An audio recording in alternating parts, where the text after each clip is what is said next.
good. I was gonna say, are we good? We good? Everybody hear me? We happy? Having a good time yet?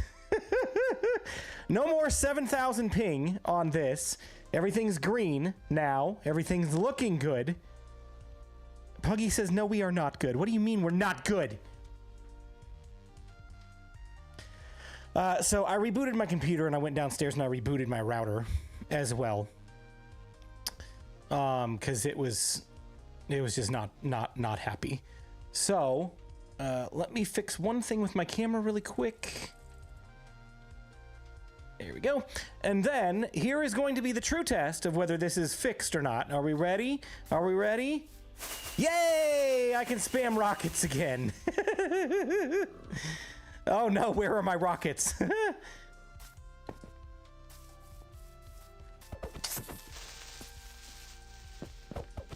We should be okay now, though. My goodness.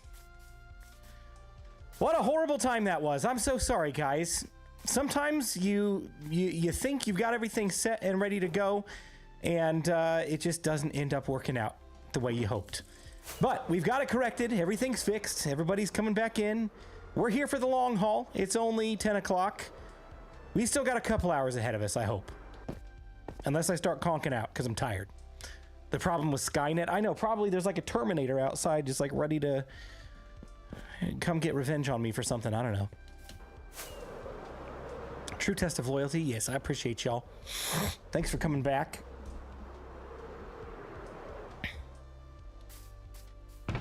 All right. I'm gonna have to clean all of this up when we're done. Oh, I am not looking forward to that. Ugh.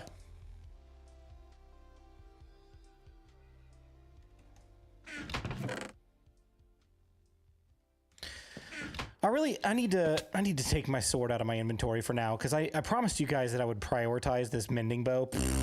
The hot garbage bow. So I'm gonna try to do my best to not use any weapons except for the bow.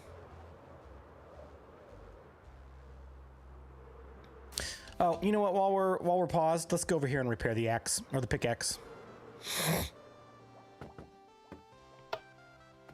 Wait, is it repeating this one song over and over? I think it is.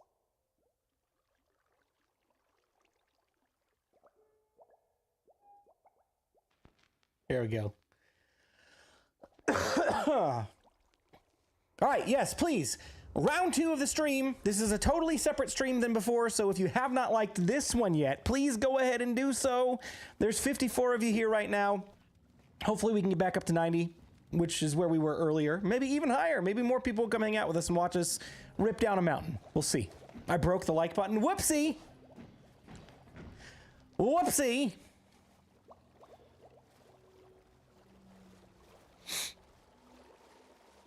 Oh my goodness. What is this song? Skip. All right, this is what we're looking for right here. Precipice. The break was totally worth it. Stream is running so much smoother. Oh, it is. Oh my gosh. Oh, that scared me. That scared me so much. You got me that time. You got me! The only time when you can hit like twice when it's a totally separate stream? Yeah, you're right.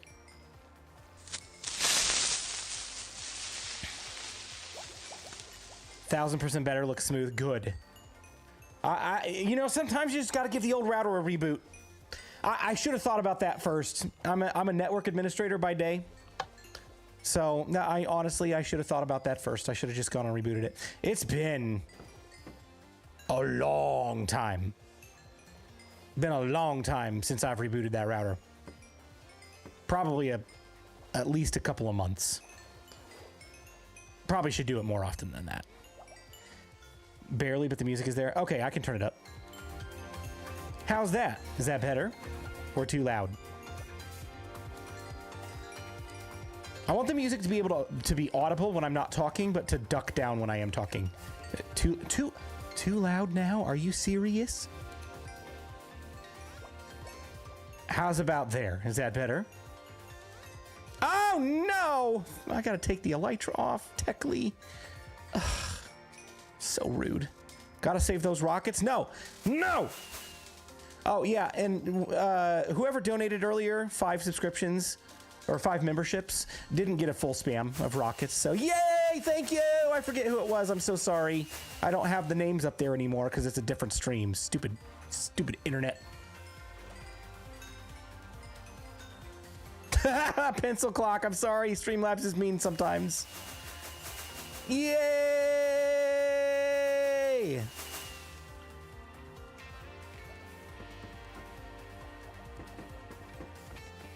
Anytime someone donates memberships tonight, I'm gonna just spam rockets. We'll see if we have any left by the end of the night. How dare you, Streamlabs? I know, it's mean sometimes. I'm sorry. I'm so sorry. Yeah, my internet connection was like, you know what, BluJay, you've been sick all week and not feeling well. I'm gonna do the same. I'm just gonna not feel good right now. Mr. Stark, I don't feel so good. You need a rocket factory, Blue? I do. I do need a rocket factory, and I will probably end up building one. Honestly, maybe over that direction, because that'll be like the industrial city part of the city. And out here is more of the agricultural and residential part. Hope you have a good source of gunpowder. I do. I got my gunpowder farm now. It just got built. Oh, I need to start the clock for no elytra. 5 minutes. 5 minutes. Since I've dropped Comcast, our internet has been absolutely fantastic with Frontier Fiber. Can't complain. We have AT&T Fiber because that's pretty much the only thing that has been offered in our area since we moved into this house. And honestly, I've been happy with it. I've been pretty happy with it. We've had very little downtime, and the speeds have been fantastic. And I work from home every day, so I get a lot of exposure to our internet connection. And it's like 99.99999% uptime, and speeds are always great. No complaints here.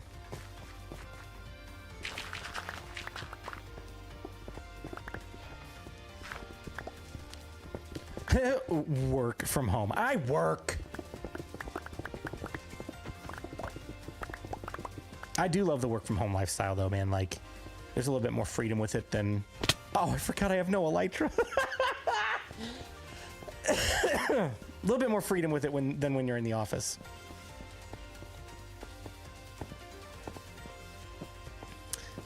Robot managed plug and reboot modem once a month or by voice command. That'd be kind of cool. Whoopsie! Would never want to go back. I love it. Oh my gosh, it's so nice. Like, I struggled with it for the first couple of weeks because it was kind of like forced upon us, and I don't do great with sudden change. Like, I'm all for change. I like mixing things up, but I like to be informed about it before it happens. This change was not one of those times. It was the pandemic, and I distinctly remember we were in the office back when I lived in Ohio, because I work remote from Indiana now because that's where all of our family's from.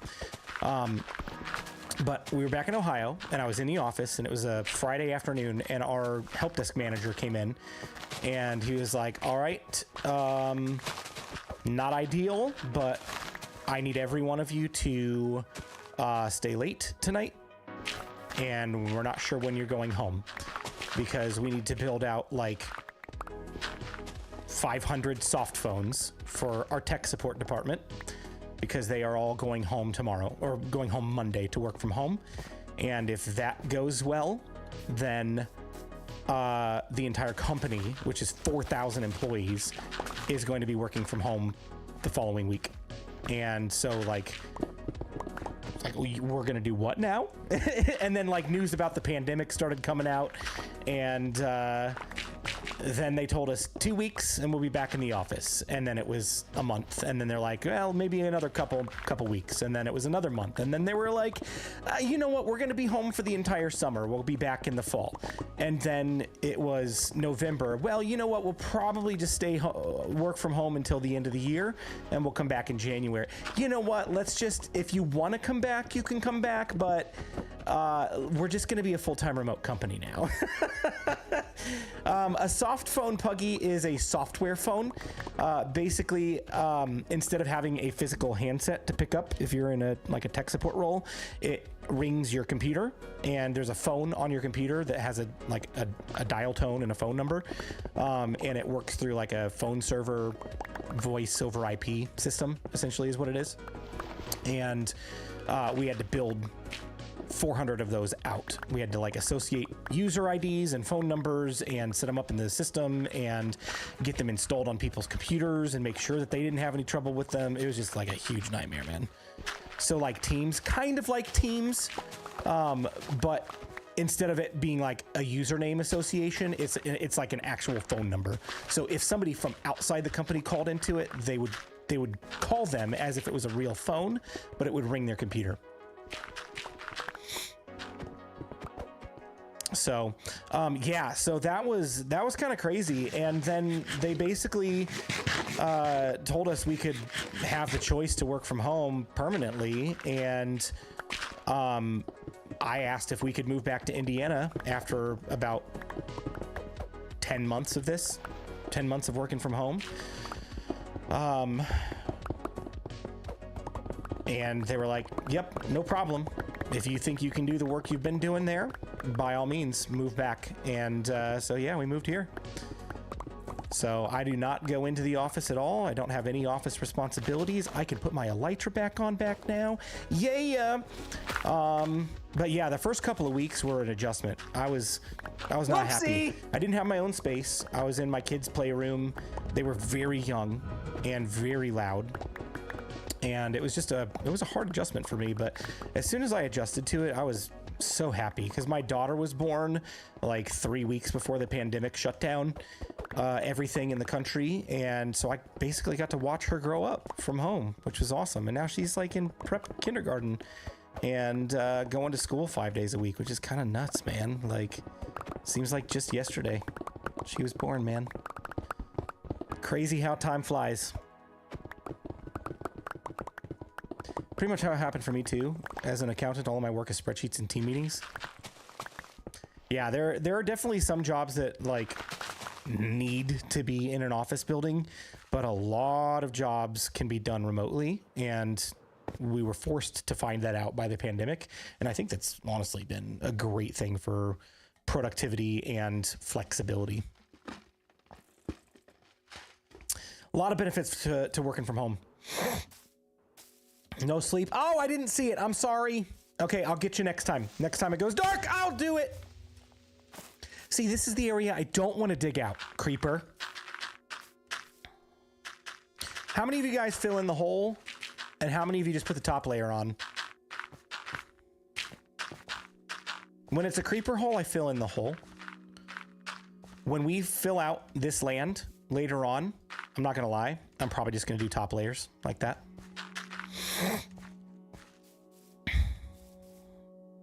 I fill it in, I fill it in, I fill it all. Depends on how much I have on me. Fair enough.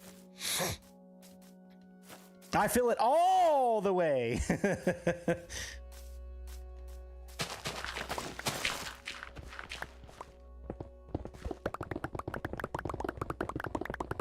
We don't get the dirt back in full, so I just cover the hole. That is true. We do get it fully back now with TNT. TNT is 100% drops. Creepers are not. I tried to convince my boss I could work from home. He didn't believe I could. Blade a road from there, though. Yeah, that would be a little challenging. Just a little. I recently started filling them in with leaves. Why? That seems like so much more work to get leaves than dirt. I fill in all creeper holes as best as I can. Try to double layer when terraforming.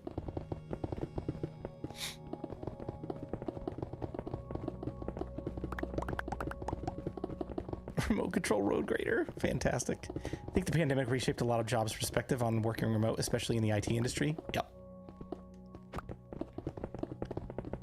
Because I had them and it's cute. Okay, that's fair.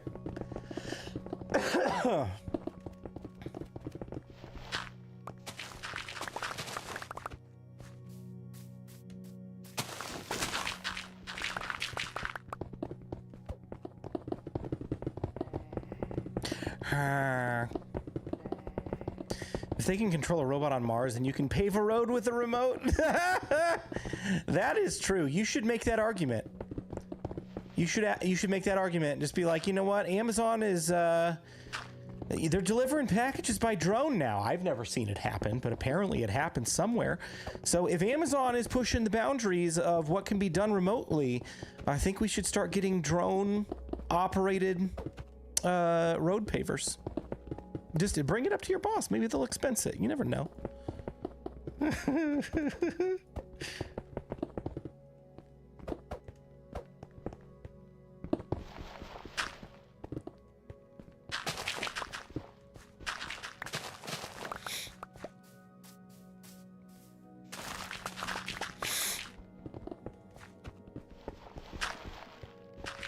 A drone paving the road would go wrong. You know, I tend to probably agree with that. I feel like that would not go well.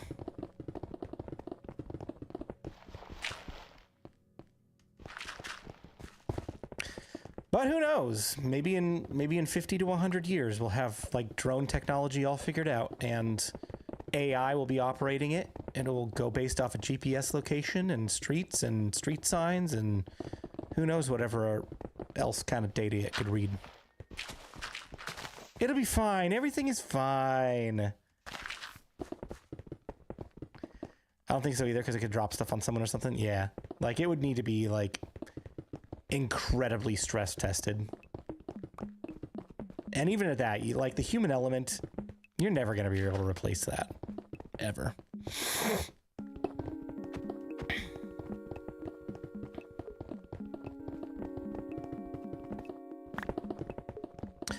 All right, we're slowly climbing back up with all the folks that we had earlier. If you're here and you have not liked the stream yet, there's 73 people here. Welcome back, everybody. I think we are good to go. I think I fixed all of the tech issues. Be sure to like the stream, please. It'll hopefully help spread the word about the Bedrock Guide on our channel.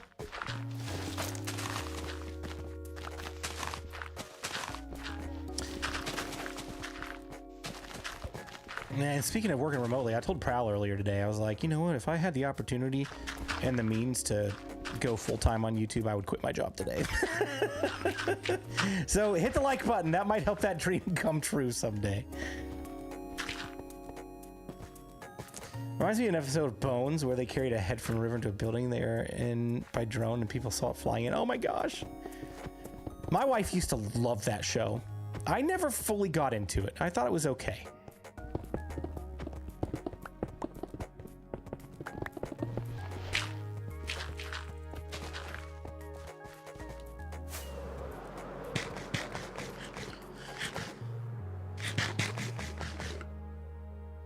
There's lots of people who do make a living off of YouTube. Oh, absolutely. Absolutely. I think that would be incredible. I would 100% take that opportunity if it came along. Unfortunately, right now, just the amount of money that I make per month on YouTube is not enough to pay the bills. And I gotta pay the bills. Bones always creeped me out as a kid, not gonna lie. It's not a kid's show! Are you talking about the show or like actual Bones? Either way, yeah, creepy.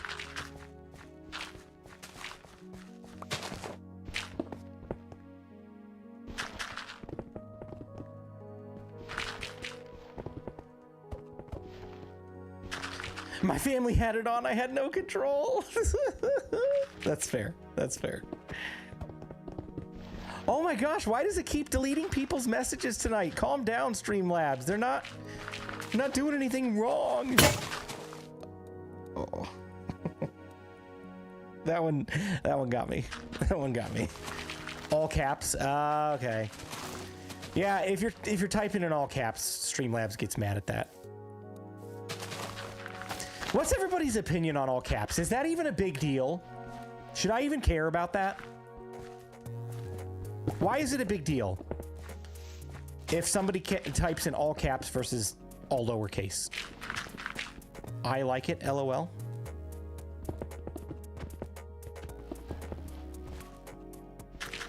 Caps is supposed to be like yelling at you. I never interpreted it that way. Just personally.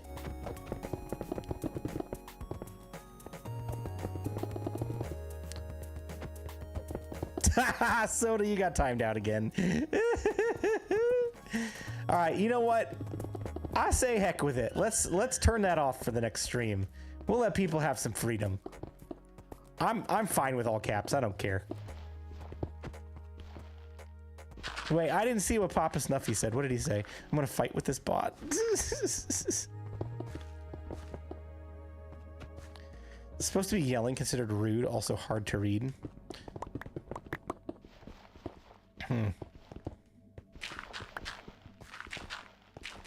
You know what? Let's redefine the all caps language then. Like we can just say all caps is excitement, not yelling and rude. Let the caps lock fly. All right, we're doing it next stream. Please remind me, because I'll forget.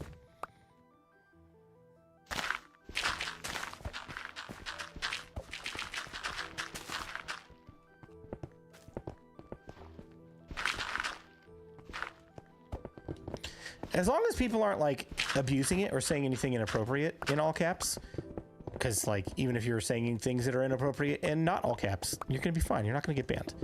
But if you are saying inappropriate things, doesn't matter if you're all caps or not, you're gonna get banned. This guy might have a point. Also supposed to keep the spam bots down. Oh. Well, we can see how it goes, and if it doesn't attract any spam bots, because honestly, I haven't had any problem with that for quite a long time. If it doesn't attract any spam bots, then maybe we'll give it a go. We'll see.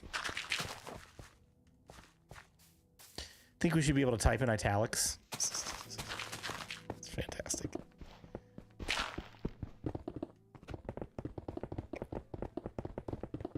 I mean, what's the worst that could happen? People get out of control with it, and then I turn the bot back on. You know?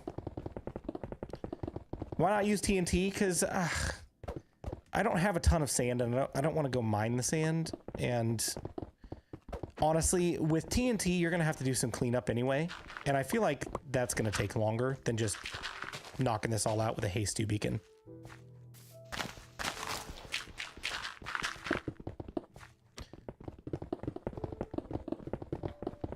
For science!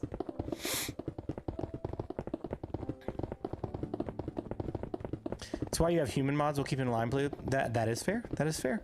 Aggro, welcome back, my friend, to the community servers. Welcome. You're worth it, Blue. I appreciate you. Thank you. Hey, welcome back, Aggro.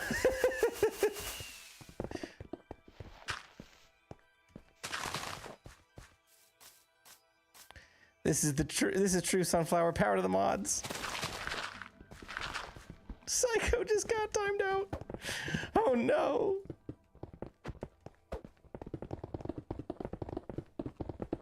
Hey, Barker, you were the one that gifted earlier, weren't you? Thank you for 5 more gifted memberships. Thank you so much. Woo!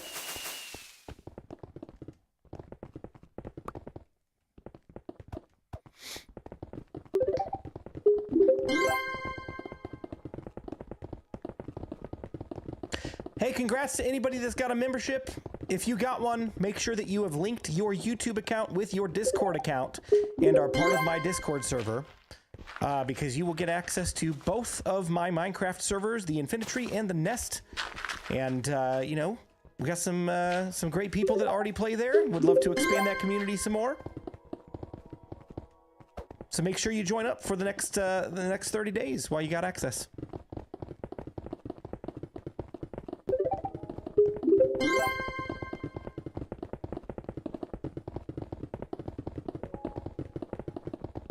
I made some apple crisp today. Oh, that sounds good. Oh my gosh, I thought that was real.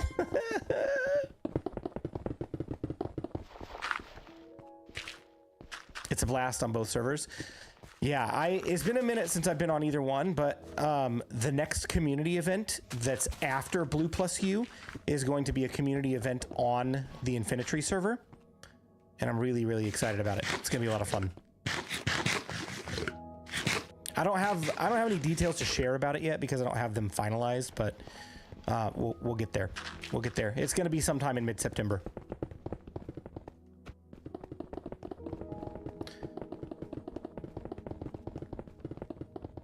Let's be honest, if it's real, it'll only help your cause right now. Yeah, I guess I should lure some creepers over here, see if I can get them to blow it up.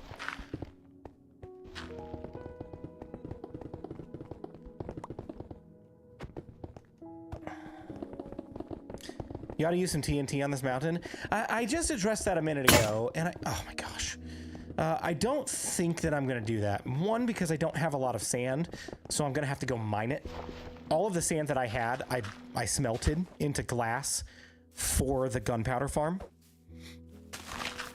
So I would have to go get sand, and then I would have to craft a bunch of TNT, and then I have to strategically place it and blow it up on the hill, and then make sure that there's no floating fragments left, which inevitably there will be.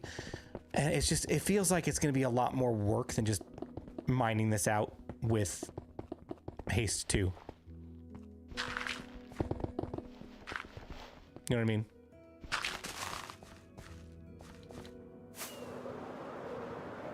Oh, redeems no sleep and coarse fruit. Ah, rats.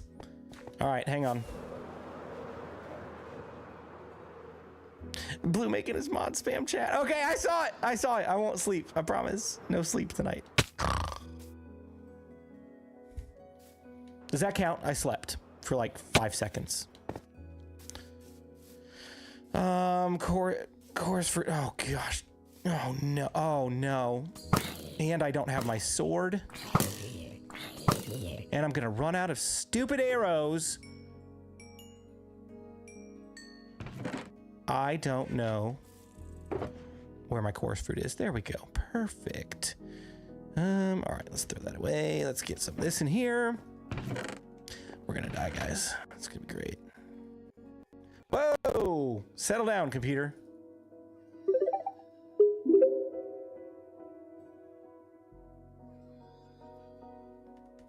All right, let's go. BluJay, were you the one that said husks should drop sand? I feel like they could either add it to the piglin trading loot table or they could add a sandman villager. Oh my gosh, that would be so great. Oh, the allay are so sparkly. I think that's partly due to the actions and stuff pack. I don't think they're normally that sparkly. But they do look pretty cool. But no, I was not the one that said that, but I absolutely love that idea. Having some sort of sand trade or sand drop. Maybe we could make a husk farm. You know what I mean? That'd be great. All right, let's get 5 minutes going.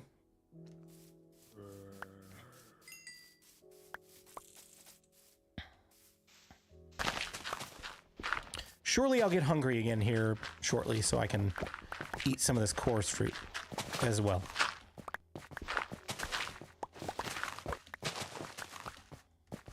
How much longer you stream?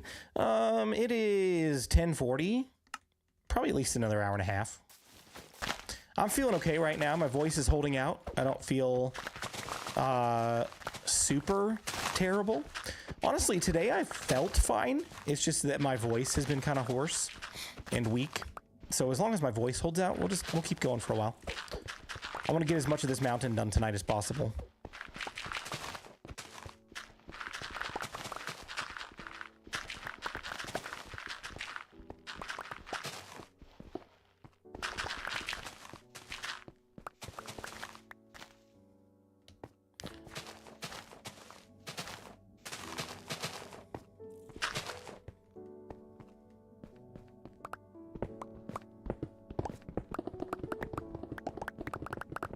Do you live stream often?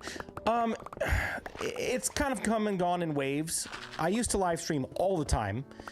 And then I kind of did a 50-50 between live streams and videos, and then I quit YouTube altogether. And since I've come back to YouTube, it's been primarily video content focused.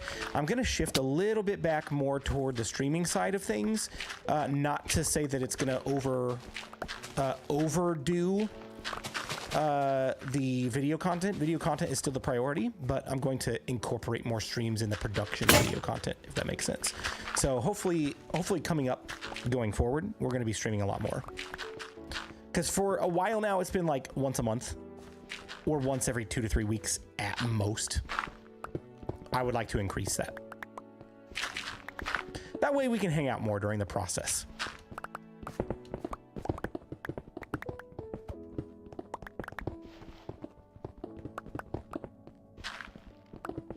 Is it morning yet? Ugh. I just wish your streams weren't so late. I'm already pushing late into my bedtime. I know, man. I'm sorry. So, like, I'm also trying to, a couple times a month, start my content schedule a little early on Saturdays. So maybe I can make Saturdays a regular part of my streaming schedule. And I can stream on Saturdays at like 6 or 7 and stream for a couple hours and then do video work. You know? So hopefully there'll be some ways that I can get streams started a little earlier on a regular basis. Unfortunately, because I do have a day job, I can't stream during the day.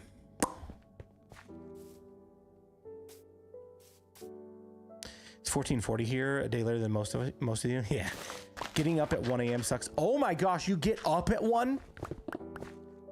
Woo! So if you went to bed right now, you'd get 2 hours of sleep? Or what time is it for you? Because right now it's almost 11 o'clock for me. Your central time? Okay, so you're 2 hours behind. So it's almost 9 for you. 1 hour behind. Oh my gosh. So you're gonna get like 3 hours of sleep. I mean, I'm not a stranger to that sleep schedule either. I'm a pretty big night owl. I'm the same state as you. What? How are you on Central Time then? Are you up north? Are you up by Nogri?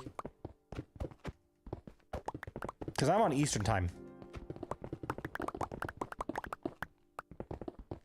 Blue don't math on stream, I know. I did not know that, Aggro. That's crazy. I don't understand Indiana. I don't know why we have 2 different time zones in the same state. It's not that big a state.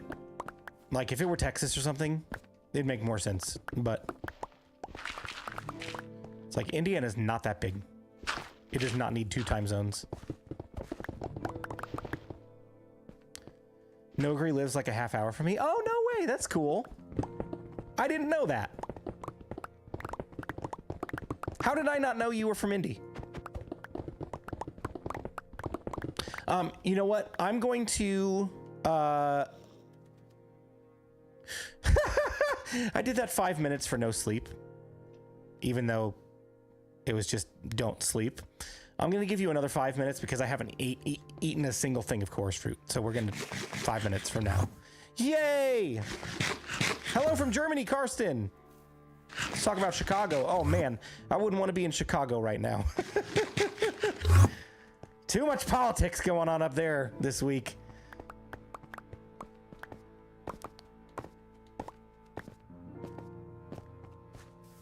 Let's not talk about Chicago.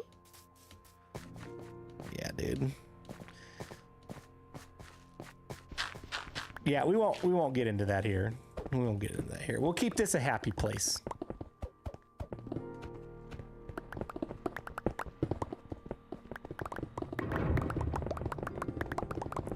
Chicago, vote early, vote often.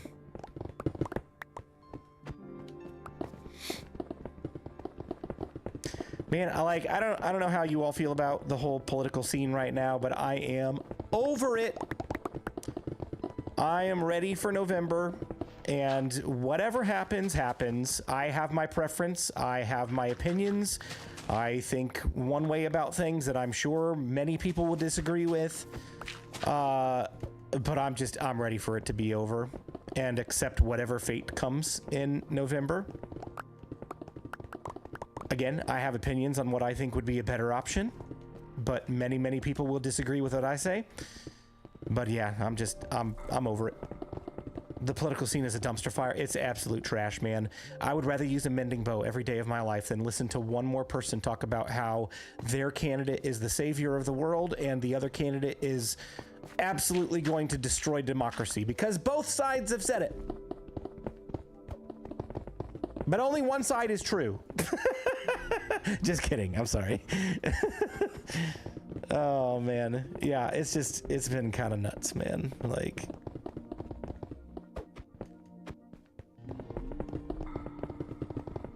I live in the wrestling and YouTube world. I don't care about politics.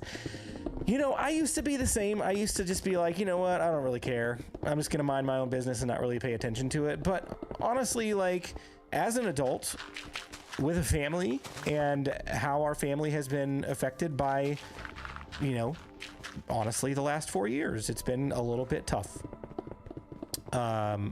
Financially speaking. And I know that is a common story for a lot of people. And it has forced me to pay attention a little bit more to what's going on in that world. Not that I want to be consumed by it, because it can get depressing really quickly. But I do pay a little bit more attention to it now. Regardless of who wins, Jesus is Lord. You know what? 100%. I agree with that one right there.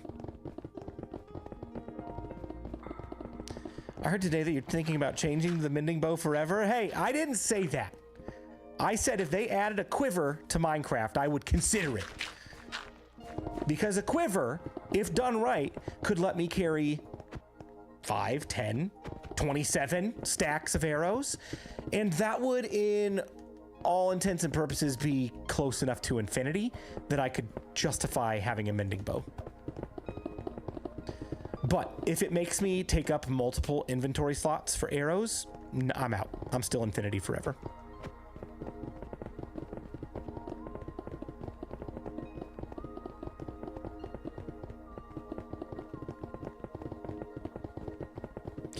So you're saying there's a chance BluJay is going to be amending before year end. If they announce a quiver at Minecraft Live this year and it's good, then yes, I could say that before the end of the year, I might be a mending bow convert, so to speak.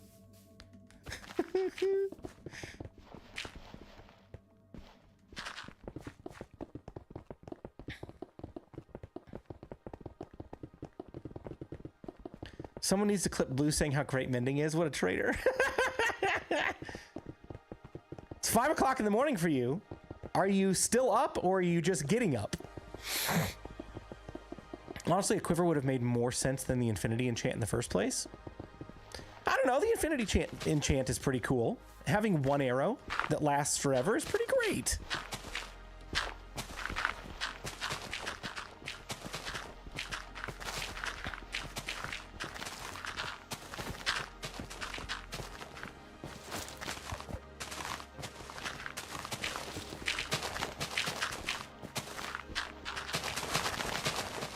Don't get me wrong, I use both enchants in different situations. So aggro, please enlighten me.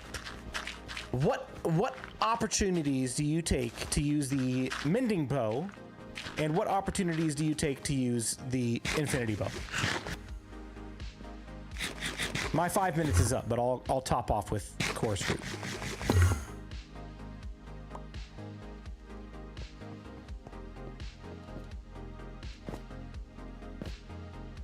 Iris, what did you do? You made the bot mad. Infinity is only good for early game. That's it. Excuse me. Caveman. I love watching other people mine and their style. I do a 4x4 block and mine in straight lines. Fair enough. This 1x2 seems to be working out pretty well. Because if I get all the same material in a row and I don't have to switch tools, then I can just like run down the line and knock out 2 rows at once. But having this gigantic hole in the middle of my mining path has kind of thrown off my rhythm a little bit with these 10 sections or so, but it's okay. It's okay. We're all right.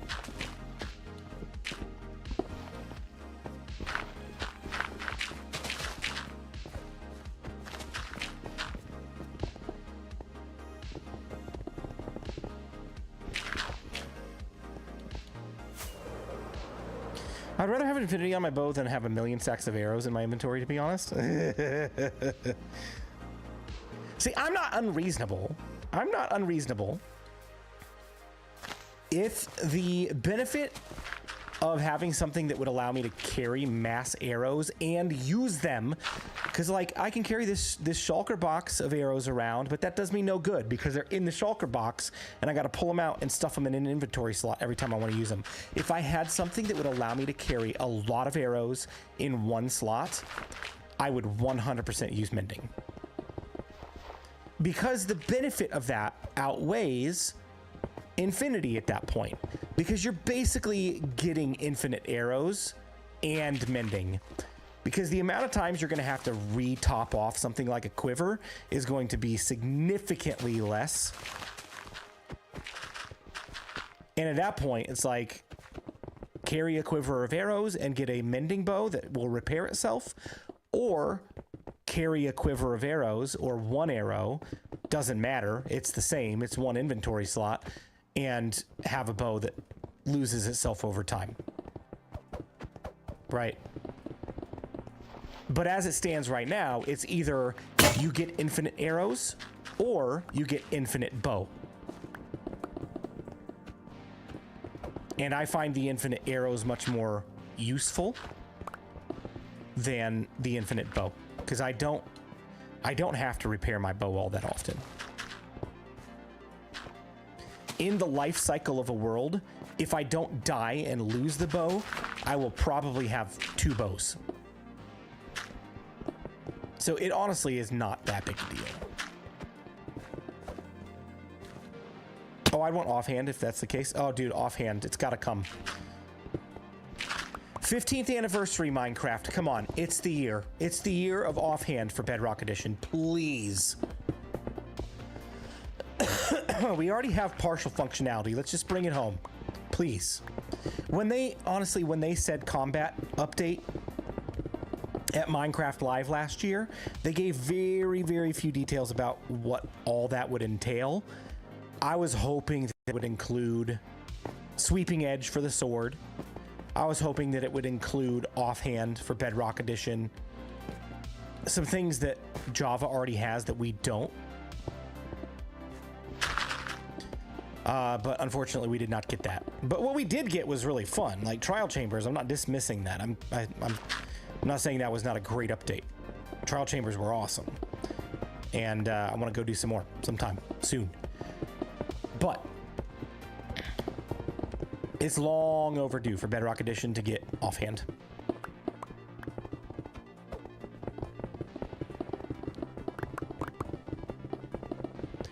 I don't even care if the offhand can be functional. Just let us put stuff in the offhand mending tools. Would be 1,000% better. 100%. Yep. Yep. Just let us hold it, even if it doesn't do anything. I mean, that functionality is already there. I could put rockets in my offhand and they do absolutely nothing unless I'm using a crossbow. I can't fly with them. I can't spam them on the ground like I do with these. If they're in the offhand, they are just sitting there until I get a crossbow. Right? So the functionality for items to just sit in the offhand is already there. So if we could hold offhand tools and repair tools, that would be so good.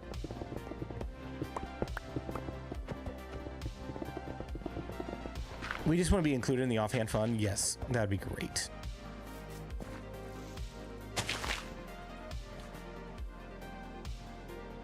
I'd love to have wind charges on the offhand. Would make the mace actually usable for standard PvE combat. Yeah. Oh no. Oh, okay, I thought that was real. I was just bracing for the explosion.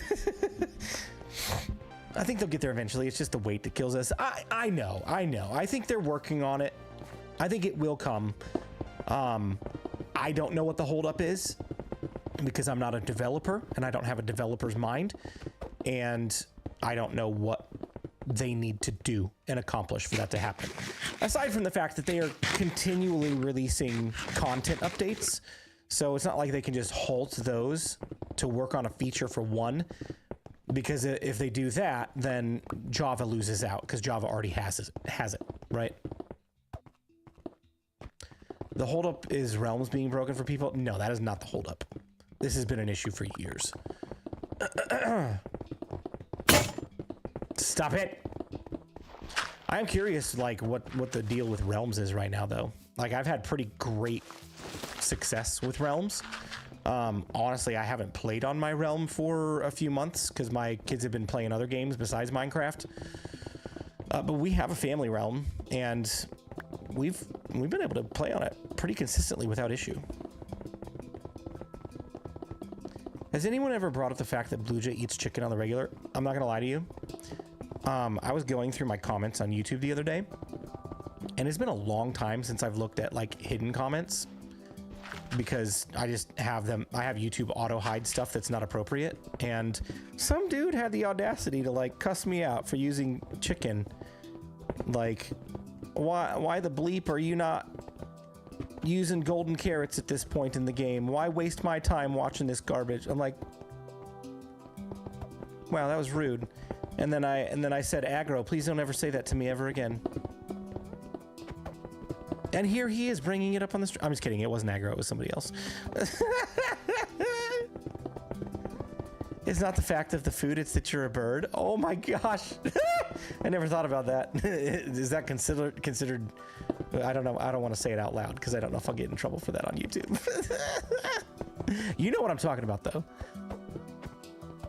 Hidden for a reason. Uh-huh. Yep. Just wanted to tell you I love your building style and videos. I'm learning Minecraft to play with my kids, and you've helped make me better when I play with my 2 teenagers. That's awesome. Thank you so much, Megan.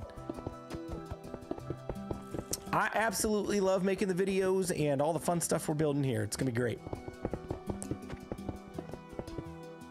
Birds eat other birds all the time. Okay, so then it's completely normal. It's completely fine. How old are my kids? My kids are elementary age. I got a 2nd grader, I got a 1st grader, and I've got a pre-kindergartner.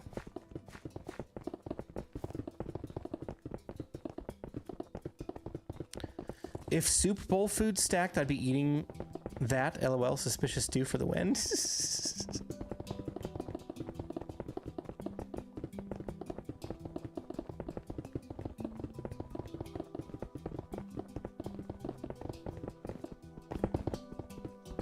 I need to go repair this pickaxe before I break it. It's gonna break if I don't pay attention. It has been a long time since I've broken a netherite tool by negligence. I think it's like truly Bedrock Season 2. I did it all the time. Because Prowl and I were digging out that big area for our base that we never finished. And I broke so many pickaxes mining that space out.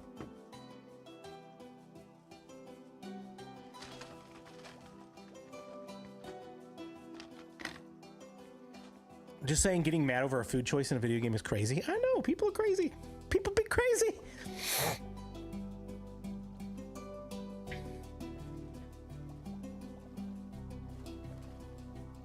People getting mad over a video game in general is just kind of silly.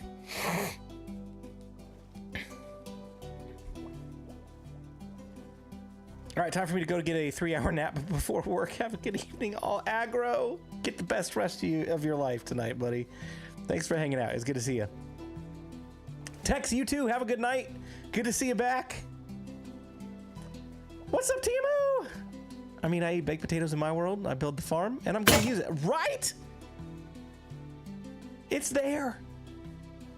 I don't have an automated carrot farm right now. I have an automated chicken farm. I've got gold. I could make golden carrots, but they would be gone like that because I don't have that many carrots.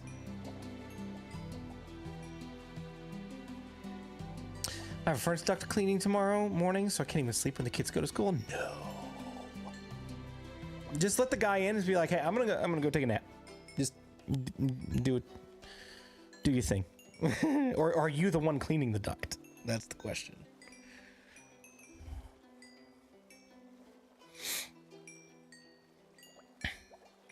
But you have villagers. I don't have any farmers.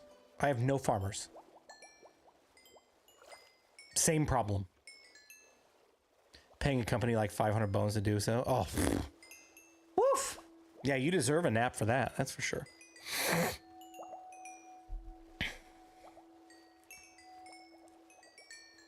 When do we unenchant the Swift Sneak book? I don't know. How long ago was that?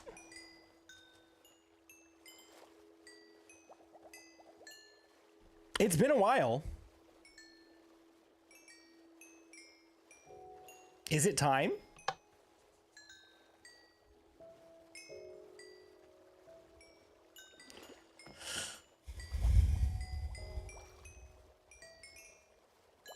You can try, but probably put precautions in place for that. Oh, I saw his video. I saw his fake decoy book. I may be a bird brain, but I'm not dumb. What farm is this? Because I may have missed this episode. This is my gold farm. It's completely underground. Here, check it out. Bloop. So down there is the gold farm itself. All those portals tick on and off, and piglins spawn and get killed in a trident killer down there. And then all of the loot comes up here into the water elevator and gets sorted. The swords will burn into gold nuggets and go right back into the system. The gold nuggets will get auto-crafted into ingots, and the ingots will get auto-crafted into blocks, and those blocks will get pushed into this water elevator and up into storage, and then rotten flesh will automatically go into storage as well. So that is the basic of how this works. Oh my gosh, this is so incredible. I'm so happy that I put these crafters here, because I've run this gold farm so much and I've yet to run out of flint and steel. I need to refill these boxes though, but it's just, oh, this crafter setup is so amazing. So happy with it. How do you trident stay in the trident killers? Mine always disappear. Just make sure to shut your farm off before you leave the area. I heard Prowl say something about like slower devices or lower end devices may drop through every once in a while. Wait a minute. Oops, I just turned it back on. Whoopsie. Whoopsie!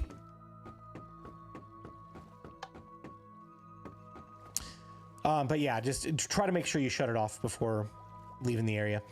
I do want to check something really quick because I've been working over here for a while. And the sugarcane farm has been going constantly while I've been working.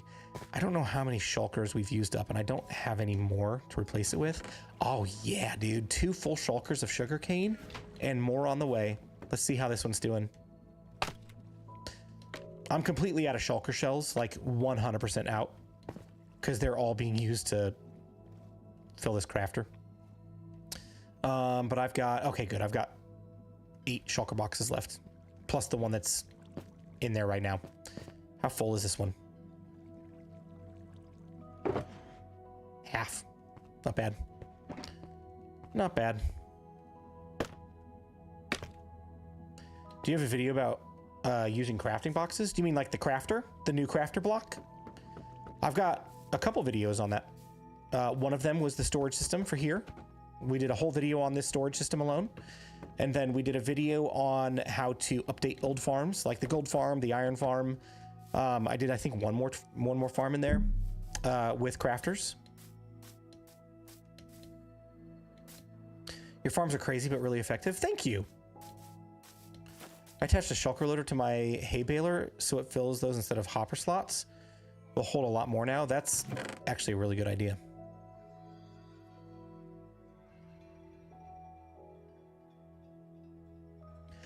All of these chests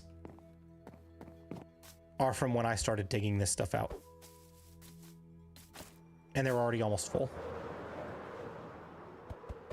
And I mean from like this line back. And the amount of materials I've let despawn as well is kind of astronomical. We're finally getting past the first beacon though, guys. Let's go. Like, I think we're far enough away from that beacon now that it's no longer effective. It doesn't do anything. It's just these that are carrying us.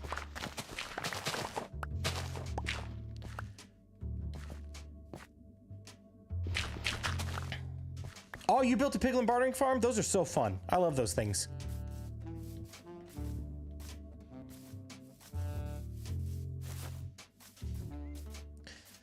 Will you clean up all those chests and make a storage room? Yes, I will. I will clean up all of those chests before I make a storage room. I don't exactly know when the storage room is going to happen. I think it'll probably happen sooner than later. But the next episode is a sheep farm so that I can get every color of wool in the game complete, like automated. And then I think I want to do another adventure style video. I was thinking about doing a video on, oh gosh, what's it called? Archaeology and sniffers. I know we're like a year and a half past when those released into the game, but I've never gotten a sniffer and I've never done any archaeology in this game. And I think it'd be fun to just go try it out and give my honest thoughts and feedback a year and a half after the release of the feature. And also, like, as a part of that video, we'll build like a shelter. Oh my gosh. Oh, I thought that was real. You guys are the worst. But out somewhere over in the agricultural area, we'll build a shelter or a sanctuary or something for some sniffers. And that way we'll have them here and have good access to the pitcher plants. Because I'd love to plant those around the area as well. I think they would fit the theme here. And then after that, I've got like 5 or 6 more episodes currently mapped out. I think the BluJay train is one of them. If you don't know what the BluJay train is, it is my ancient debris tunnel bore. We're going to be getting one of those soon now that I've got a gunpowder farm and a sugarcane farm. Well, you actually don't need sugarcane for TNT. You just need sand and gunpowder. But now that I've got access to that stuff, ooh boy.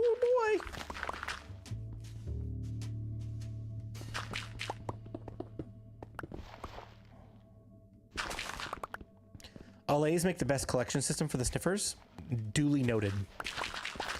I'll need to do some research on them because I don't know a whole lot about them, to be honest.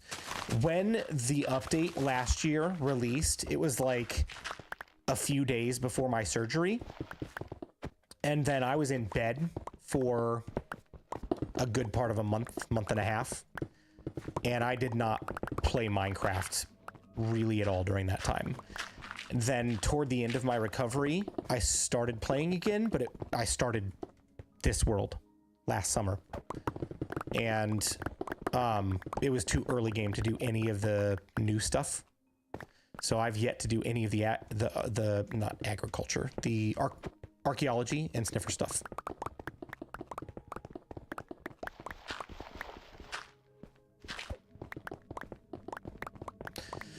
So, yeah, I mean, we're there. We're able to do that stuff now. And I don't know how well the video will perform. I hope people will watch it, but like, if it's not a major farm, sometimes you're not getting major views, which should not necessarily determine whether you make the video. But, you know, I put the same number of hours and same level of effort into videos that I know are not going to do as well because I still want them to be quality. So hopefully you guys still enjoy them.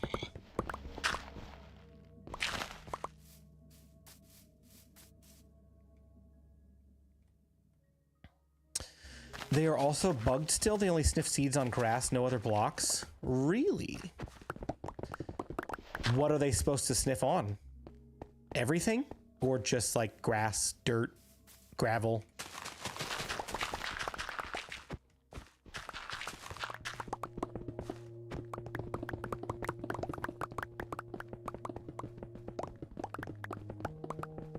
I'm excavating a trail ruin right now. Nice!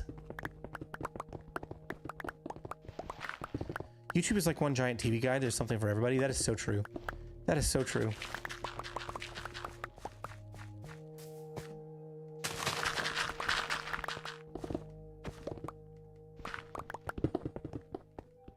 I've yet to see a video from you that I didn't enjoy. Well, I'm happy to hear that. I'm very critical of myself sometimes, and I'll rewatch something that I've put together because I rewatch every video before I post it because I want to make sure it's good. And there's some that I've like the build itself is good, like the farm is good, the information is good, but I'm like, oh, that was boring to watch. Hopefully you guys don't think that, but you know what? Every once in a while, I'll get that and be like, yeah, that wasn't my best work. That could have been more fun to watch.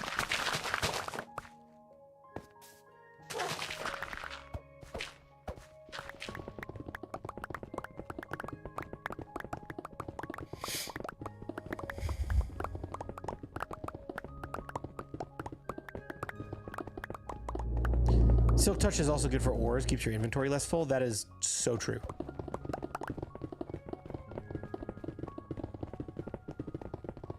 Dirt, podzol, mud, path blocks, and maybe coarse dirt is what they're supposed to sniff seeds on. And they only do grass.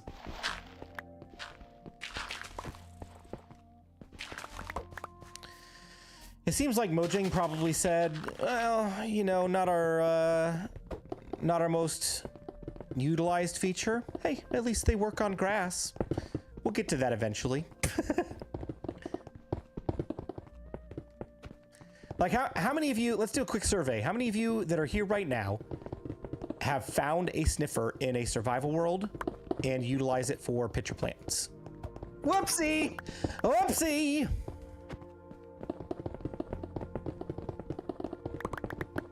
Nope. Neither. I've never even looked for a sniffer. I have two. Me. There's two of you so far. 3. It's like 3 out of 10 people that have answered now. We did on my server, but it was mostly just because they were there.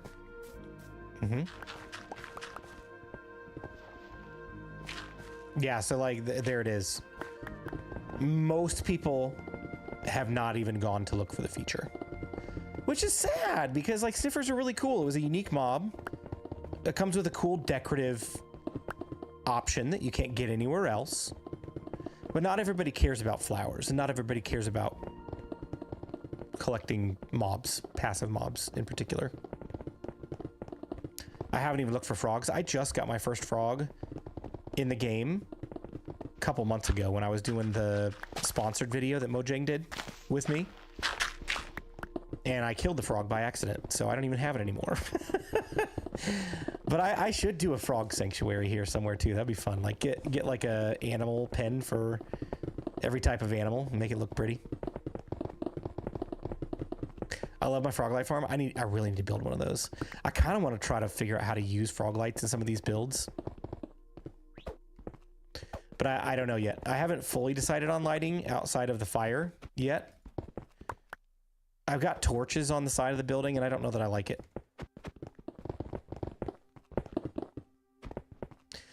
I enjoy looking for the sherds and the sniffer eggs. Yeah, the pottery sherds are pretty cool.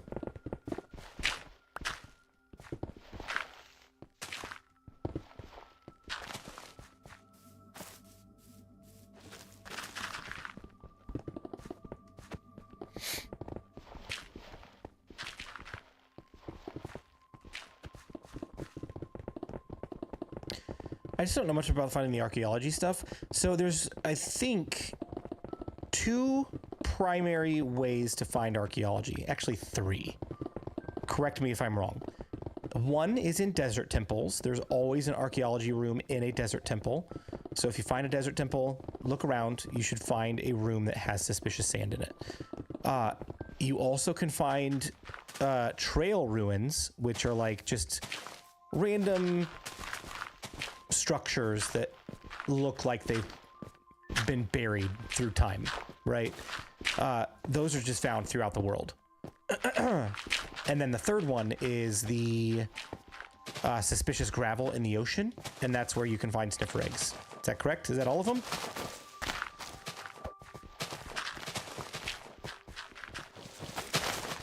Sniffers are a good zoo exhibit? Yeah, for sure.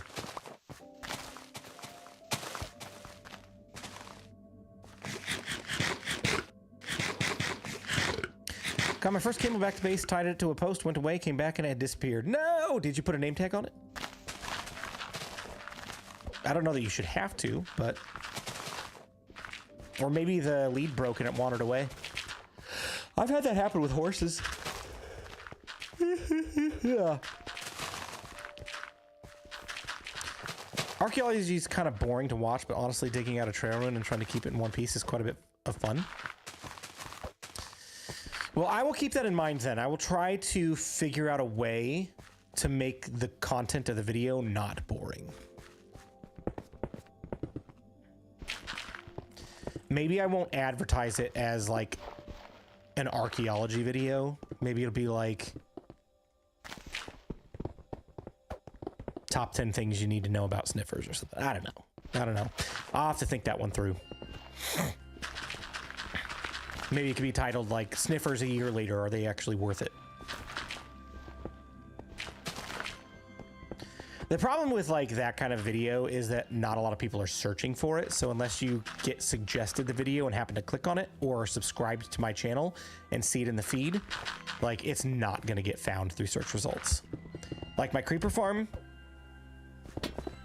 easily findable in search results because people are looking for gunpowder farms or creeper farms or whatever. And if you put the correct tags in there, it's going to show up in people's search results. Sniffers are a little bit harder to find because nobody's searching for sniffers.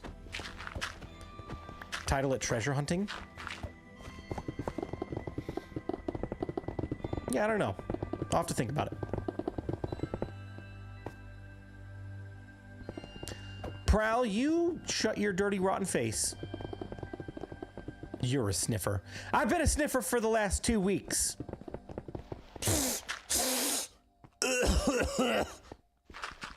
I've also been a shulker. A sniffer and a shulker. Snorting and hacking. In real life. Thank you, Summer Cold.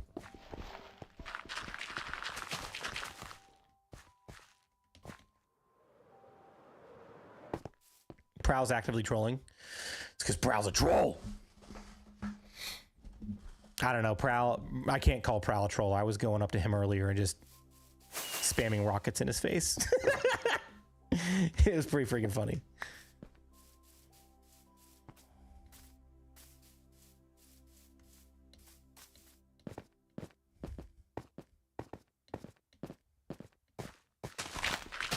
How's your evening going, my friend? You've done it like 3 streams now. I know. It's so funny. I haven't found any more of your stupid crafting tables, by the way. I'm still at 45. I don't know where the other 3 are. I don't know if I'll ever find them. And it's going to bug me. I'm probably just going to like delete this world tomorrow. And we're both going to start over. That'll show him. LRH, what? You said my name. I'm all ears. Or eyes. I'm all eyes. I'm watching the chat. What's up?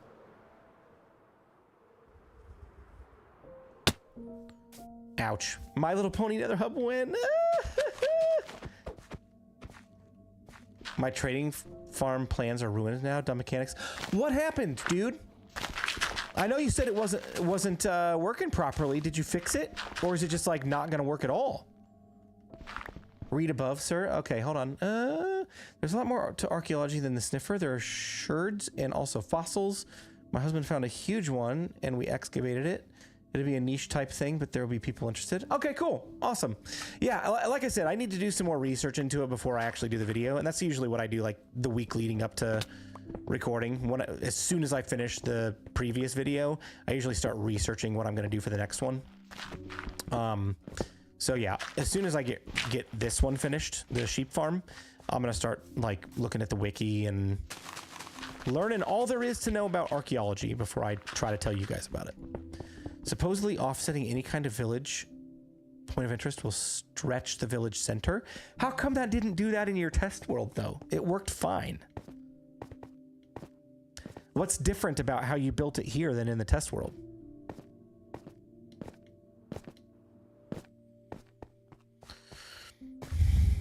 No clue. So are you gonna have to scrap the whole thing that you did today and redo it? Or can you salvage like part of the video that you recorded? I think it would eventually have happened there. Oh. That stinks, man. I'm sorry. Just change where I put my villagers. Okay, that's good. You can at least continue on. I mean, I thought you were onto something there. I thought that would have been a really cool, like, way to change iron farms. Not have to have villagers tied to being directly underneath or surrounding it.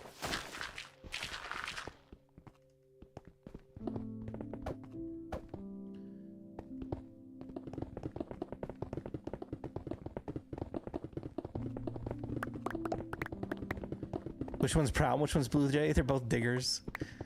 Hey, this game is called Minecraft, my friend. 50% mine, 50% craft. But tonight is 100% mine. We know what his stream tomorrow will be. Are you streaming tomorrow, Prow? I'll need to know if I need to refill my shulker box of rockets beforehand. 0% Java, you're exactly right.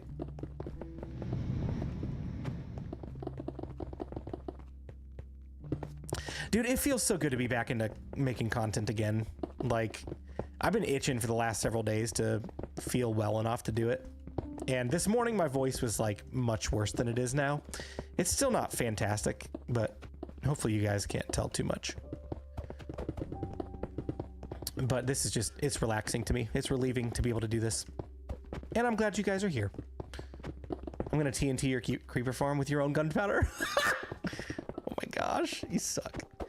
Proud BluJay did his best impersonation of you earlier. He had to restart his stream due to technical issues. Oh, got me. Prowl. Oh, you missed it, dude. I had a 700, or actually I had a 1400 ping on the Bedrock Guide world earlier. 1400 ping. It was to the point where I moved the server location from Chicago to DC, which honestly should benefit you more because I think it's out closer to where you are.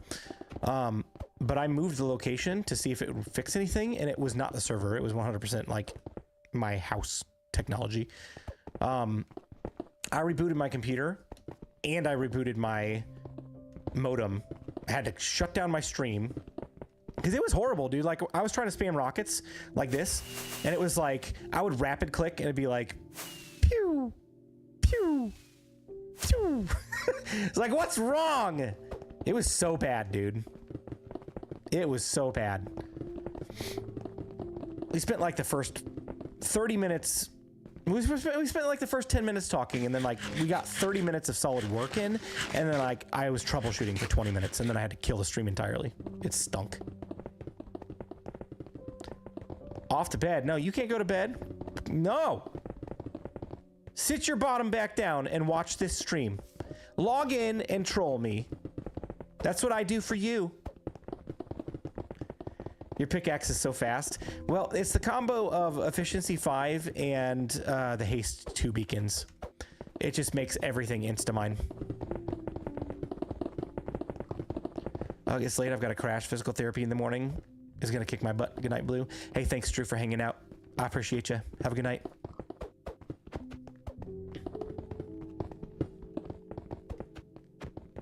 No, that's okay. If Prowl goes to bed, then I control him without him being here.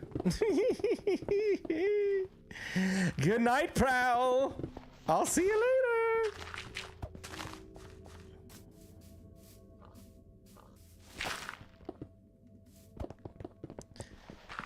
You can make railways in your world? Oh, I plan to at some point. Dude, I love rails. They're so fun. We do have to go to bed. I'll try to watch the rest tomorrow after work. Good night, Blue, and stream. Good night, LRH. Thanks for hanging out. Appreciate the donos and the renewed subscription as well. Thank you.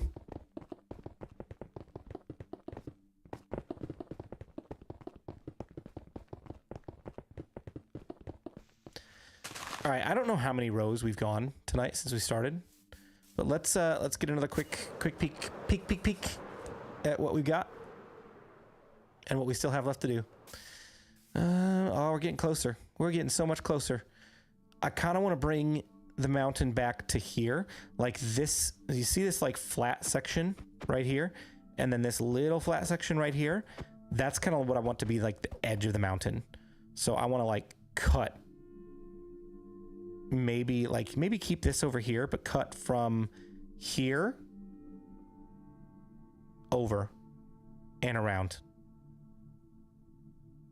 We're so close, people.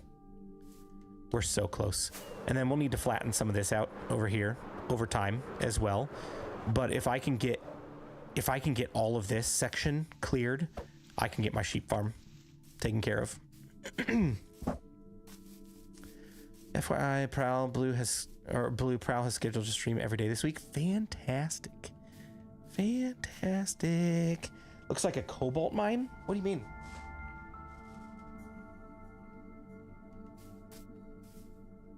I don't know what that means.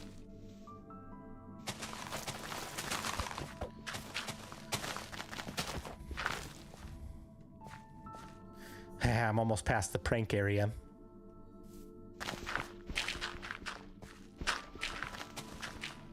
Prowl, are you still here?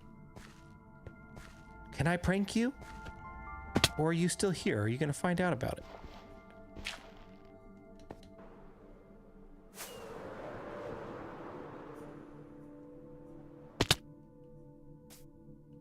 He's probably just being quiet so that I slip up and say my plans of what I'm going to do. Like one of those gigantic strip mines where they just gouge out huge chunks of the earth. Gotcha. I still think switchback paths with little zen gardens, ponds and fountains at the corners. Good luck. Expand on that. Not tonight, because I know you got to go. But I want to hear more about that idea. Because like I am going to put like a courtyard here, but then there's going to be paths throughout, and I think I want to put like lily pads and water, and I want water feature throughout this entire city.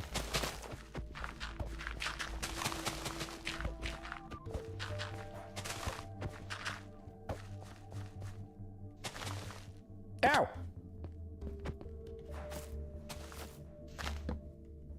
Also, ow! Taking off, Blue. Have a good rest of your stream. Barker, thank you again for hanging out. Thank you again for the gifted subscriptions or memberships. I always forget what they're called here. I've been streaming on YouTube for 3 years exclusively, and I still call them subscriptions like it's Twitch. But thank you. I appreciate you. Have a good night. We'll see you another time.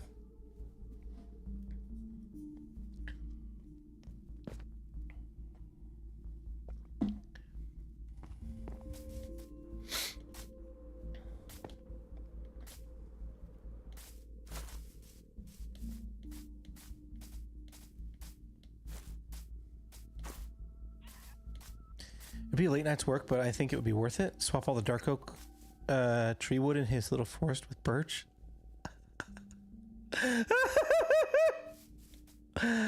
Oh, that would be... Oh, that would be cruel.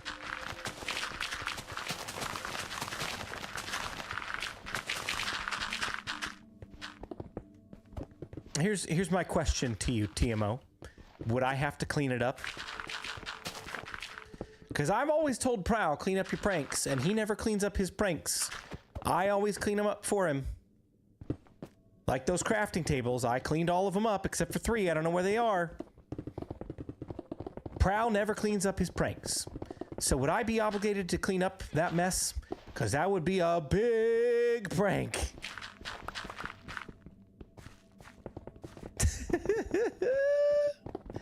That is between you and your conscience. My conscience has no problem with it. Oh my gosh. Edwin, how do you gift subscriptions? You go to, I believe, the Join tab. Or I think you can do it from the...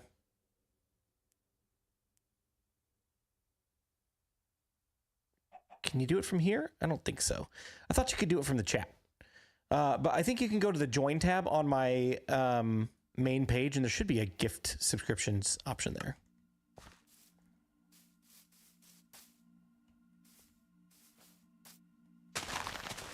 Or memberships, not subscriptions, rather. You could just hide those crafting tables back in his forest. Less work, but less obvious. I thought about doing something stupid like that, like finding the most useless workstation. There's not a use for fletching tables, is there? Like, just make it even more worthless for him. Go hide a bunch of fletching tables in his base.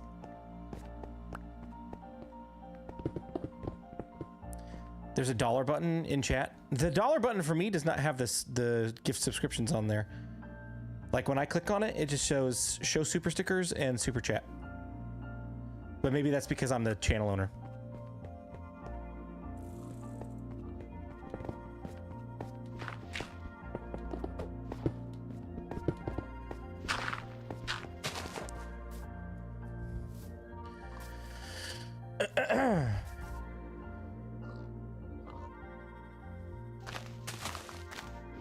Better yet, to just do some trees and some parts of the trees. Oh my gosh, get out of my face, piggy. You scared me. Thought you were proud looking down at me like that.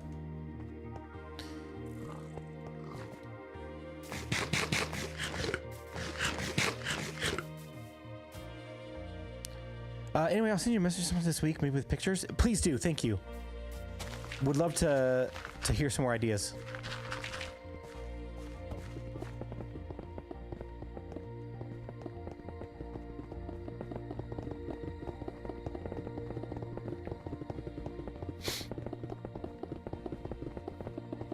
He will use the Fletcher table for his iron farm.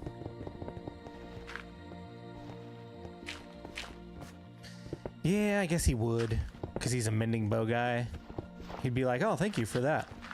The most useful table in the game.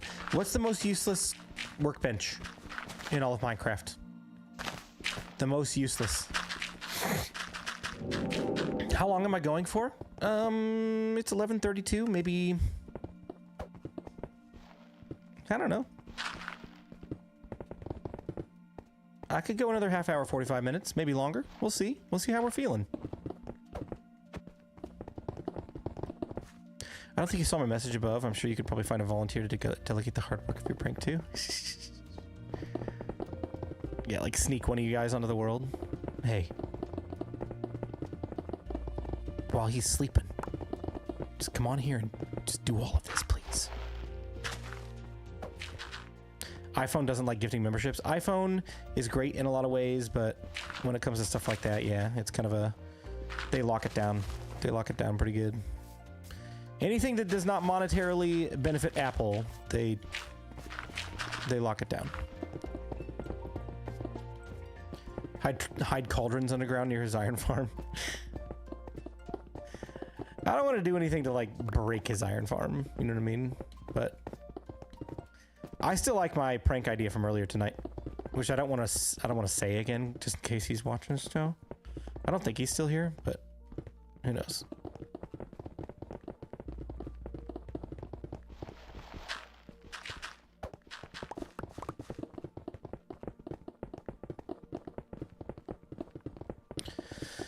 A meta realization I had earlier today during Prowl's stream was that none of the villagers use crafting tables as their profession block. Is the crafting table our profession block?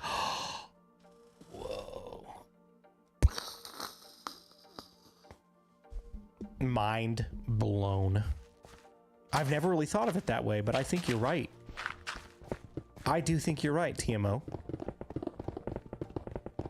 Deep thoughts with Master TMO. Put a creeper under his bed, won't let him sleep, but when he goes in to investigate, boom. Oh my gosh.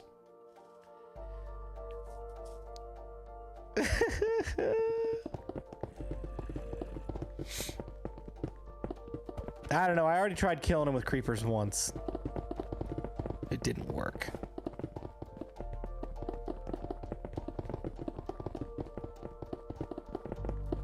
It's a good idea with a note block. Yeah, I quite like that idea.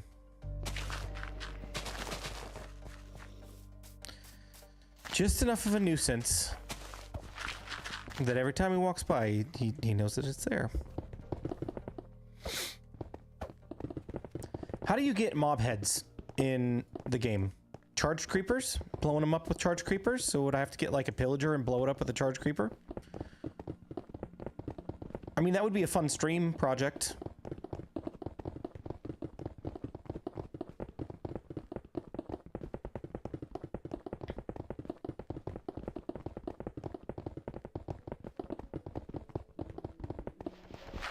Never got a mob head. Pillagers don't drop their heads. Well, that's no fun. How am I going to get a pillager noise then? Actually, I have to trap a real pillager and bury it in his base.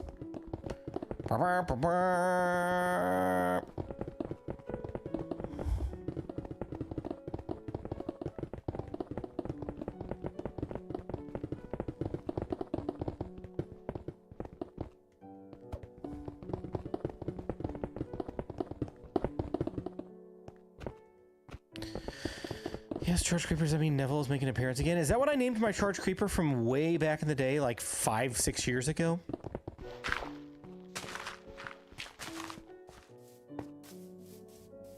Just do a creeper on an oak block? That'd be pretty funny. Put it on a slow timer, just so it like constantly goes off at random intervals.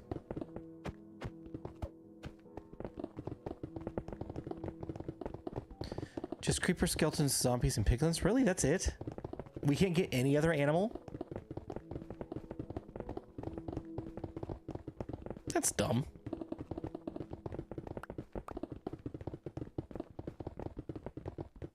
It was one of my questions on my scavenger. Oh, yeah. Okay.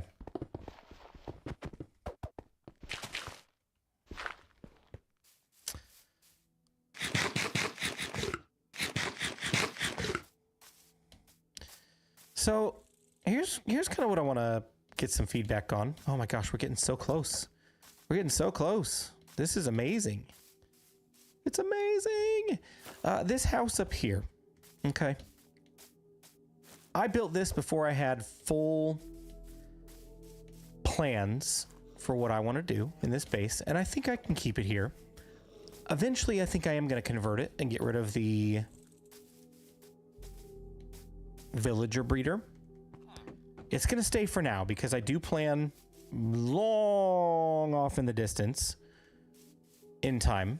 I do plan to build like a villager trading hall up here that is 100 blocks away from that and 100 blocks away from that, right?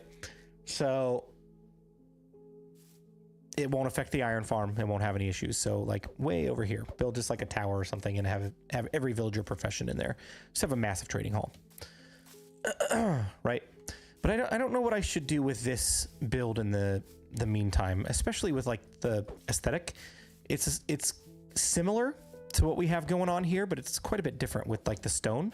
And I think I like that because I think I want some of these other buildings to be less polished as like the mega structure down here. Like this stuff is supposed to be like the landmarks, like the what is it, I forget how many are the wonders of the world, you know what I mean?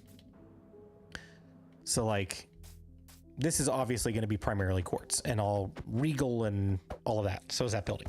Okay. Edwin, thank you so much for 5 gifted memberships. Woo! Spamming the rockets.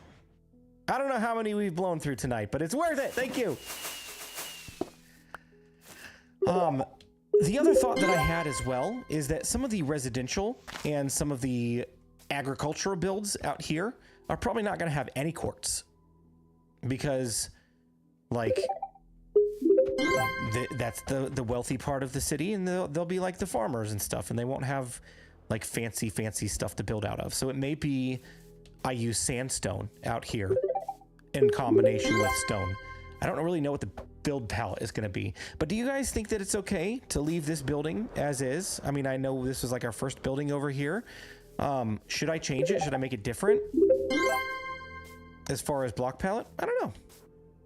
Just things to think about for as we continue to expand this, because the mountain that it's sitting on is actually going to stay there, so I don't have to tear that down.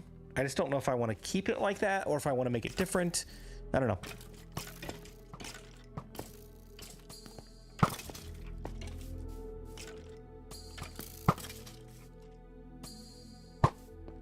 Missed.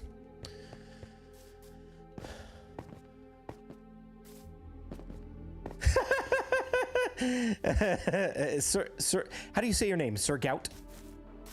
I mean, that's kind of what it feels like. It's got that vibe, especially in like this kind of a city.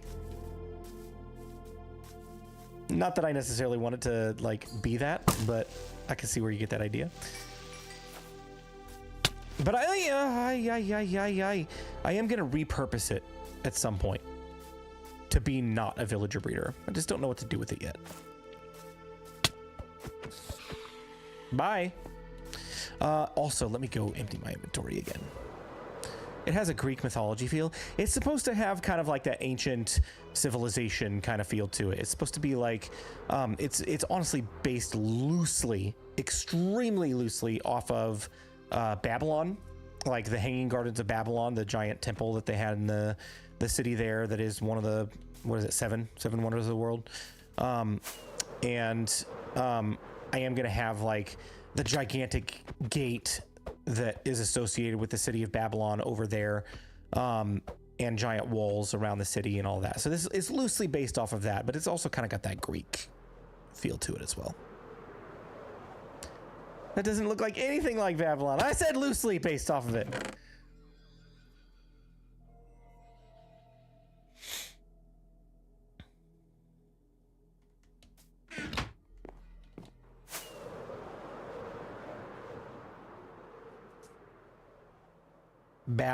Babylon.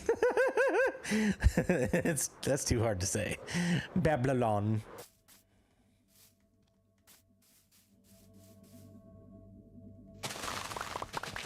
Greece meets Babylon. Interesting. Yeah, I mean, like it's supposed to be like one of those cities from ancient history, but it's my own flair. You know what I mean? Nothing that I build, unless it was like my Mario stuff, is like a one-for-one creation of something else in existence. This is very, very loosely based off of pictures and concept art that I've seen, and that was like the main inspiration for this area.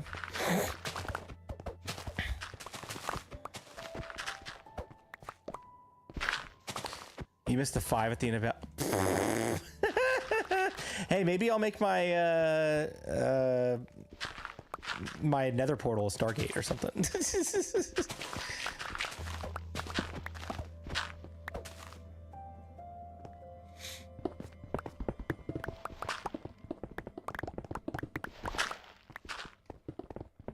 I don't know, maybe they were an ancient civilization that dabbled in like futuristic technology, and they you know, discovered some stuff about technology. I don't know. It could be a good idea.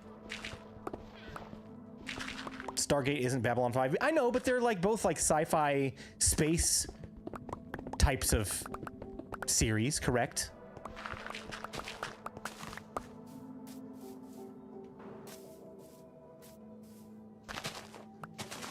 Talk to Rebel on the Stargate portal? Oh yeah, for sure.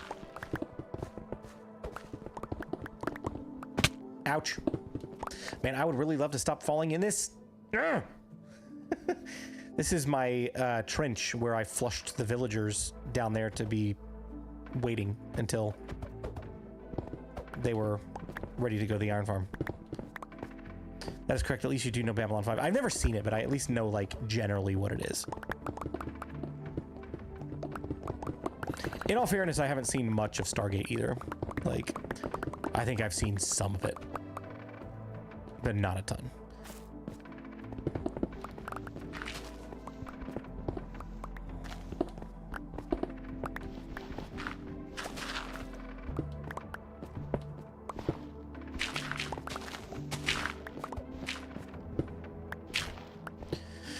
I definitely watched Stargate.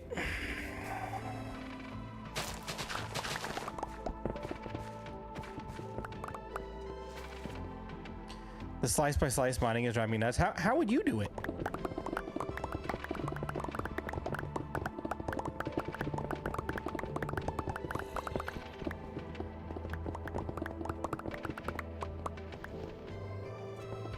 Help me understand how you would do it if this was your project.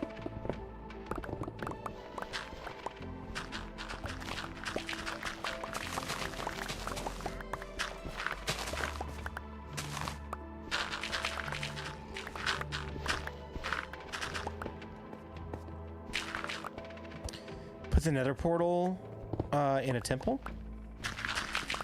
I haven't quite decided what I want to do with the nether portal yet and the build around it. Like, I know it's going to go out here on the other side of the courtyard. But I haven't decided if I want it to be like a standalone structure that's just got like some really cool decorations around it, or if I want it to be inside of a building. I kind of want it to be out in the open. Honestly, I kind of feel like I want it to be like visible.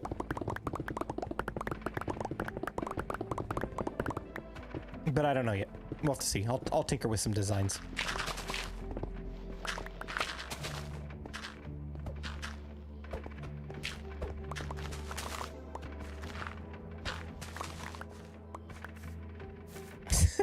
Squishy. Do you hate wandering traders?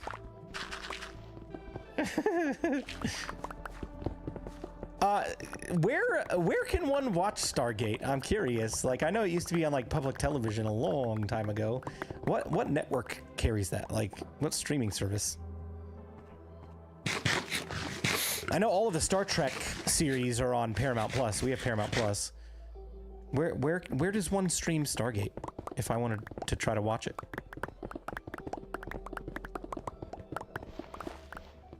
Because like I get into this habit of rewatching shows that I've seen 1,000 times. I could watch something new. Max, I think is what it was on. Okay, we've got Max as well. I could probably watch it there.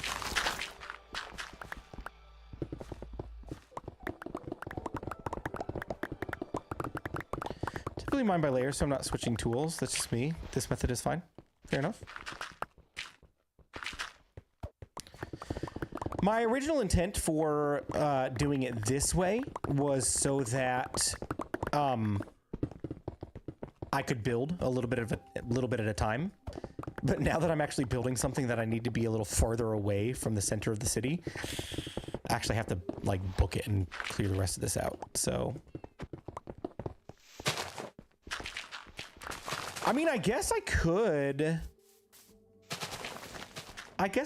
do like a nether portal episode. If I'm not ready for the sheep farm yet. And there's nothing saying that I have to do the sheep farm this week. Like, I definitely want it to be soon. But you guys can see how long this takes, right? It takes a while. If I want to get another video out, I could start designing the nether portal and get it built and start working on the courtyard. Just do like a building episode. Would you guys watch a building episode?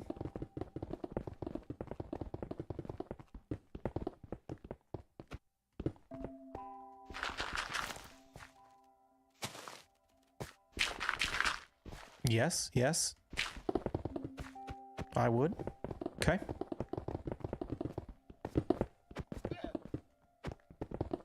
Amazon Prime has Stargate? Okay, we've got that too. So we live with my in-laws. When we moved back to Indiana, we built a house together with them. So they live in the in-law suite downstairs, and we have the upstairs. And so like one of the perks of doing that is we have split streaming services. So like they pay for Prime and for Max, and we pay for Netflix and Paramount Plus, and my Verizon account pays for Disney Plus. So like we have multiple streaming services, and we just share them all because we all live in the same house, so we're allowed to do that, you know.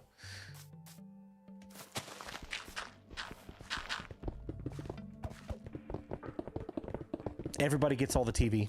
It's amazing.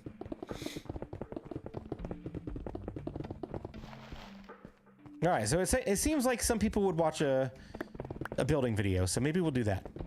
Maybe we'll do that, because I can easily see this taking a good part of the week to finish digging this mountain out.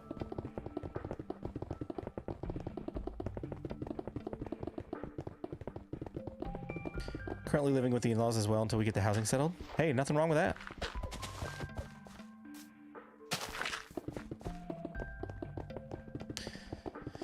Have you considered just digging out the sheep farm area instead of digging the whole mountain back? I mean, I guess we could do that as well. Building videos are a nice way to change things up. You know what? Maybe we will do it. Maybe we will do it. Because in that building video, now that I'm thinking about it, I can finish off the iron farm. Maybe I could start working on this. And maybe I could start doing the nether portal as well. I don't know how I'm going to market it. You know what I mean? What the sell is going to be. What the episode is going to be titled. What the thumbnail will be. Like if you're B-dubs and your shtick is building with B-double-O, you know what I mean? Hundreds of thousands of people are going to watch him ramble about building because that's what he does. But when you're like, when your primary series is a guide about the entirety of the game, a lot of people come for the tutorials and then skip out on other things like sniffer videos or building videos. And I just like, I don't want to necessarily be the farm guy. You know what I mean? I like doing farms, but I want to be able to make an episode about building and then have people not skip that. You know what I mean? I don't know.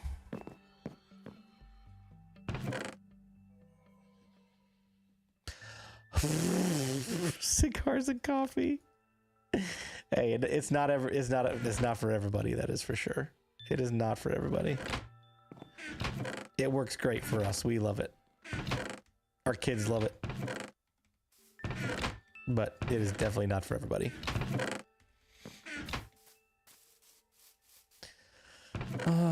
I need some wood for some chests.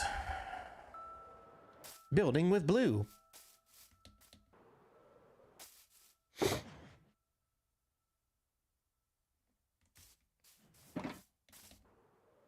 Honestly, like, I did that for a while. I didn't call it building with blue. I just called it Let's Play Bedrock. Right? And that was the primary focus of that series, was building a cool world. And it started out with like a jungly area, and then I moved over and was doing like a bunch of Mario themed things, which was absolutely so much fun. It got about 30% of the viewership that the Bedrock Guide gets. So I'm like, how do I get that same viewership with not guide videos? Not farm videos. You know what I mean? I don't know the answer to that. Build up a loyal base of viewership and then be able to do whatever you want. I've been doing this for 7.5, 8 years. So who knows? Maybe we'll get there one of these days. That was very fun, except the critical shearing. I've been thinking about it, Iris. I'm not going to lie. I've been thinking about it. Not that we are anywhere close to being done with this. It's going to be a while. We'll probably be here until 1.22, at least. Because I got big plans for the area. But after we're done with this, I thought, honestly, it would be fun to combine the ideas of Let's Play Bedrock and the Bedrock Guide to where maybe I could do something themed like that again. Because the Mario themed stuff was so fun to do. And I don't know if I would dig that back up and like bring Mario to this world in like a fresh way, like rebuild some of the things that like the Thwomp, that was so cool. I never got to build my Bullet Bill, that was so cool. I never got to build, like, I never finished the Bowser's Castle. I almost finished it. Like there were things that were done there that I wouldn't necessarily go back to that world, but I could revisit in this one or in a future guide world. I don't know, we'll have to see. I also think it would be fun to do a Star Wars themed area. Like truly Star Wars themed, not like I did with my offshoot series way back in the day when I was still playing on mobile. That was like inspired by. I think it would be fun to do like a recreation of like a well-known area of Star Wars, or something like that. I always thought those things were fun. I also thought like I've seen people do like giant Lego builds, like they just look like Lego bricks, or you know, like something that's pop culture that people would easily recognize and just like make it in Minecraft and make it fun, make it different. I don't know. You guys can see my messages, right? Oh, chorus fruit. Yep, I'm sorry.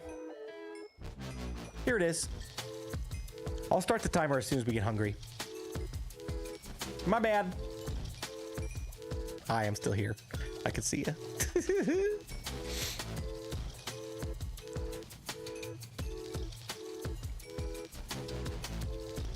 Read sunflower chats? No! She's got the wrench. That means I have to ignore those.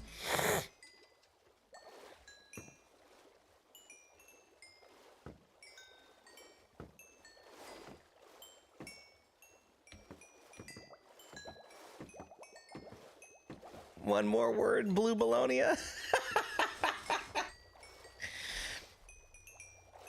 It's fantastic.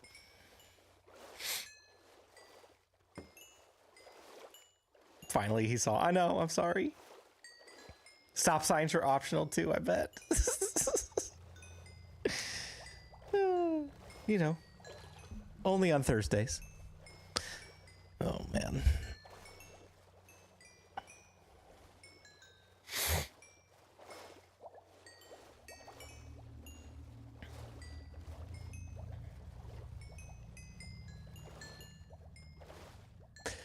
My stream says I've only been streaming for 1 hour and 50 minutes.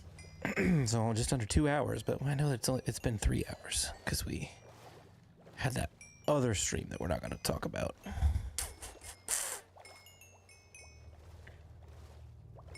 I'm thinking we can go for a little longer.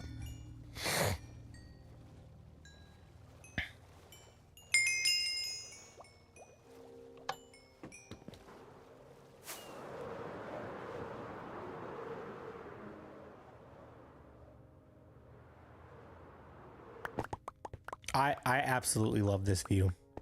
Like, imagine coming out of the nether portal and just massive build. And then another massive build here, which will fill in this space. And then giant walls that come up to here. Coming off the side of this. It's just going to look like epic and massive. So cool. You might be able to, but I'm bailing though. Good night all. Dan, thanks for hanging out. Have a good night. Enjoy your rest, and we'll see you next time.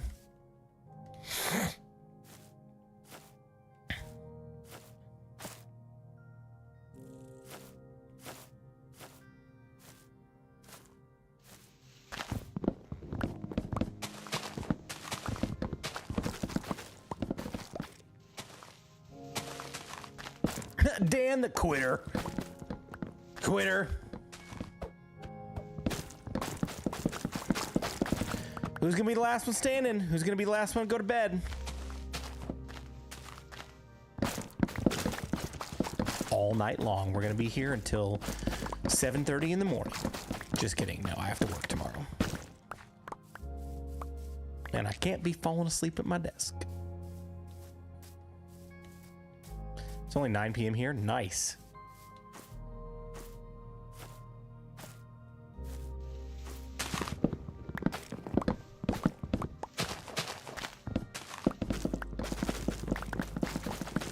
Haste 2 chopping down trees is absolutely amazing.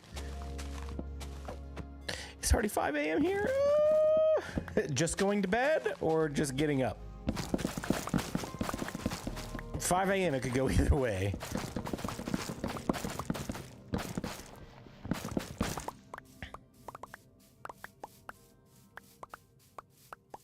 It's 7 a.m. here. Nice. I've had a couple of nights over the last 2-3 weeks that I've gone to bed like 2:30 or 3 and just could not fall asleep and was awake till 4:30. I hate those nights because then the next morning you're like, it's so early, and then you're groggy for like half the morning. I'm going to bed. Love what I saw. See ya. Abram, thanks for hanging out. Hope you come back. Hope you check out the videos. I appreciate you. Have a good night. I'm too old for staying up late.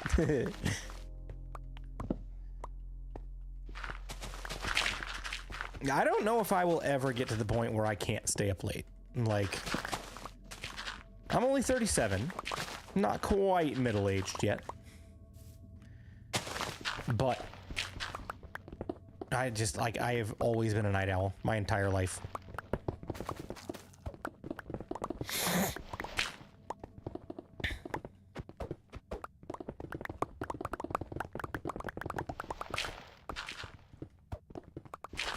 That's why there's dark roast. Yeah, for me it's Dr. Pepper or Mountain Dew, and that is not the best.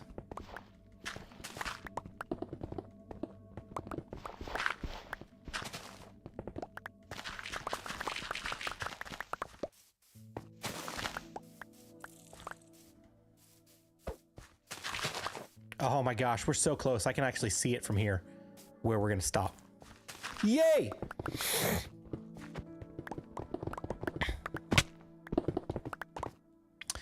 To be frank, it depends if you can sleep in or not. That is true. That is true.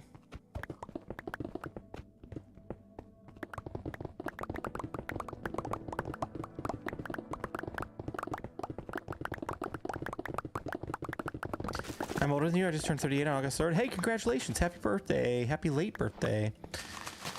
Yeah, I don't turn 38 until the spring of next year, so you got a little bit on me. Most nights I have trouble getting to sleep before 3. I typically am not in bed until after midnight. Like, if I'm trying to go to bed at a reasonable time for me, reasonable, it's like 11:30 or 12. But if I'm staying up late, normally it's like I might go to bed at 12:30, but be awake until 1:30. And on a night where I'm like I'm working and I'm staying up late, I'll be up until like 2, go to bed at 2:30,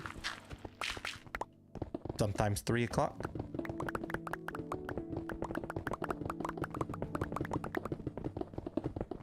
But again, perks of working from home,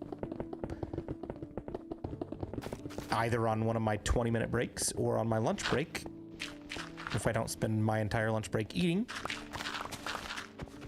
I can go take a nap for 20 minutes. Get a little pick-me-up in the middle of the day, you know?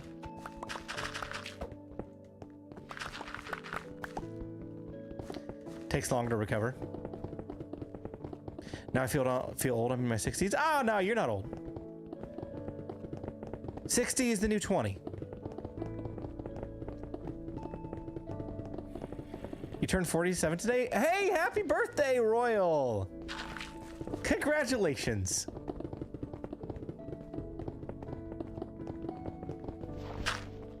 Everybody wish Royal Squishy a happy birthday in chat, please.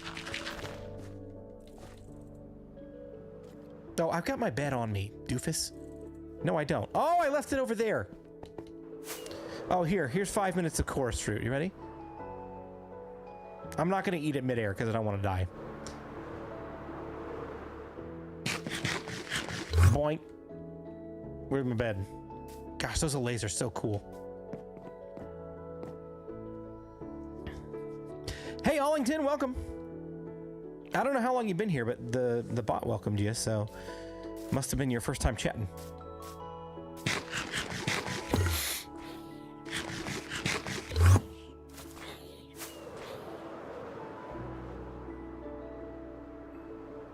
Just on? Hey, welcome. Glad you were able to catch some of the stream. We're gonna be on for just a little bit longer. I don't know how long, but we're just making some progress. Digging.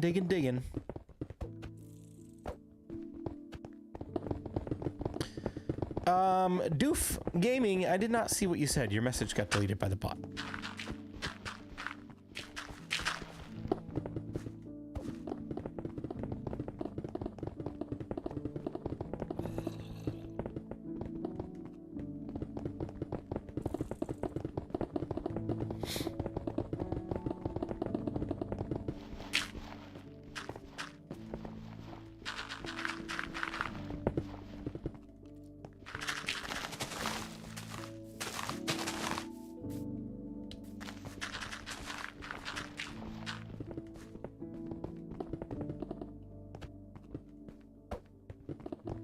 No, I never say what people tell me to say when they say this in chat.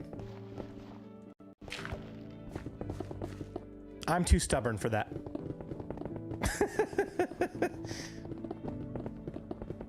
No.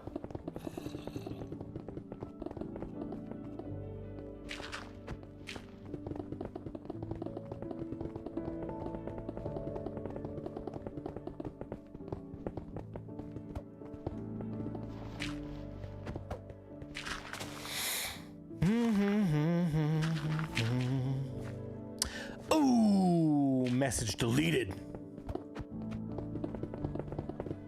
All that flint. I should pick it up, shouldn't I? You seen the infested allay farm yet, Blue? You don't need it. Just curious. Infested allay farm. What is that? What is that?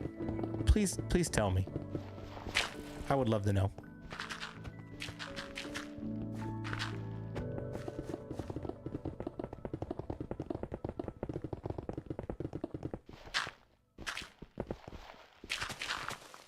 Rebel has one on the nest. Okay. It's an allay torture device for XP. How terrible! How horrible! Why would you do that? These creatures are blue and winged like me. I'm blue and winged. You're basically torturing me. Why would you do that? That's terrible. Slash delete.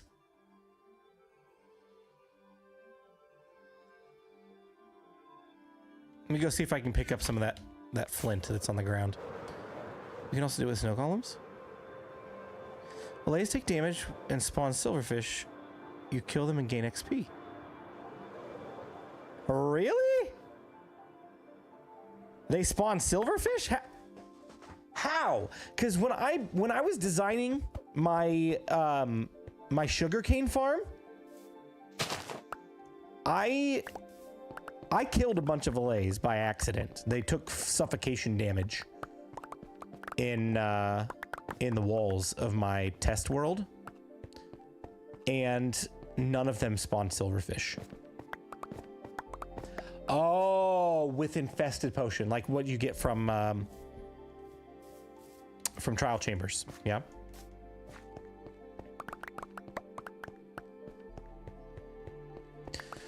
So what do? Do you just like constantly dupe allays with amethyst shards and then kill them?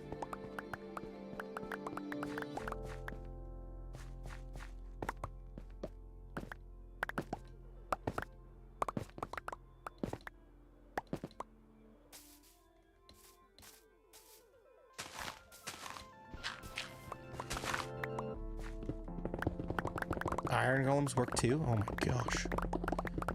Oh hey, I can eat regular food again. Yum. Chicken. You only kill the silverfish. Oh! They regenerate, not die.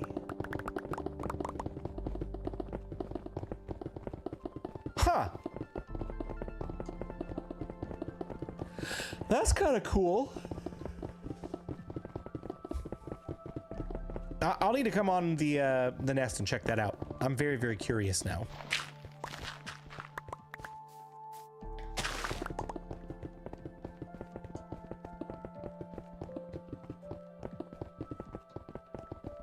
Silverfish spawn when the allays take a tick of damage. They don't spawn on the death of the allay or iron golem. Ooh, okay. But you gotta listen to them take damage the whole time. Oh, that's torture. Is it torture for them or torture for the allays, or both?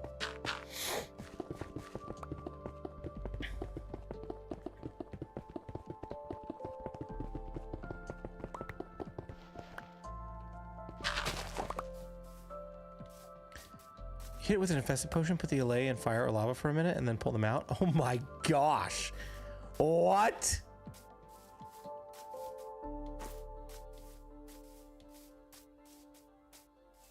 That is like legitimately a torture device. You're like waterboarding them with lava. Oh my gosh. You guys are messed up.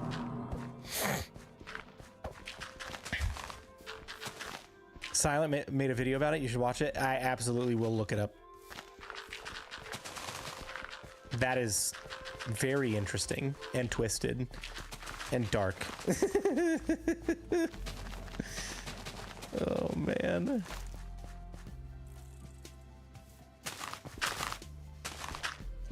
You weren't kidding. A lay torture device.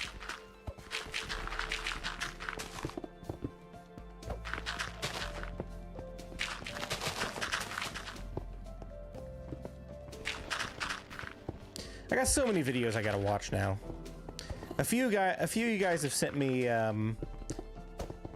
alternate gunpowder farm designs. Not that I'm gonna redo the one that I already did, but ideas for the future. Actually, I do have an idea for how I may tweak my current gunpowder farm. I know I just built it, but I don't know if I'm gonna do it yet. I want to tinker with it in my test world, but if I do it, it may be in another video. But yeah, like I gotta watch those, and now I gotta watch this LA torture device, and yeah, I've got a lot of Minecraft videos to watch.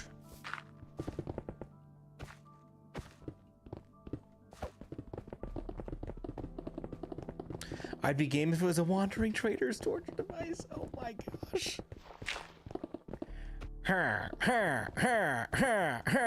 It's taking all that lava damage. You can also throw oozing to the silverfish and make an overpowered and small slime farm. Oh man! Because do those spawn on death of mob? Or damage tick?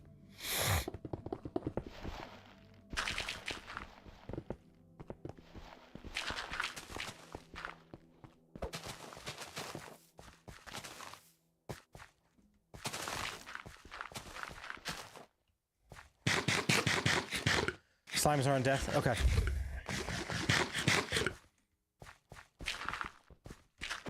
Whoopsie! Whoopsie!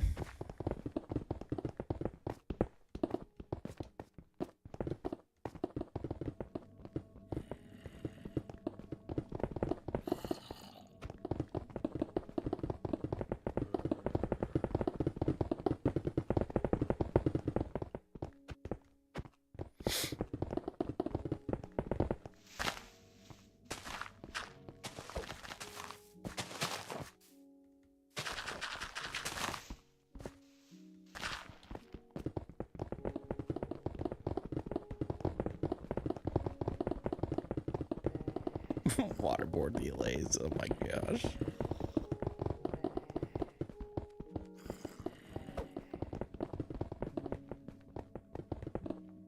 Hit prowl with infested potions. Then hit with the flame bow.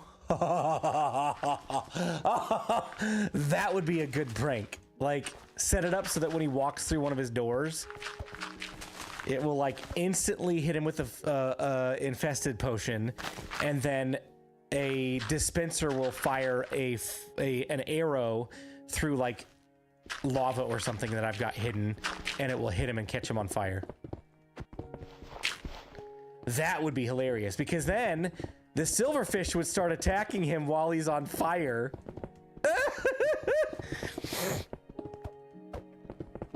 Oh, that's a brilliant idea. I love it. I need to research this and design a redstone contraption instead of doing productive work.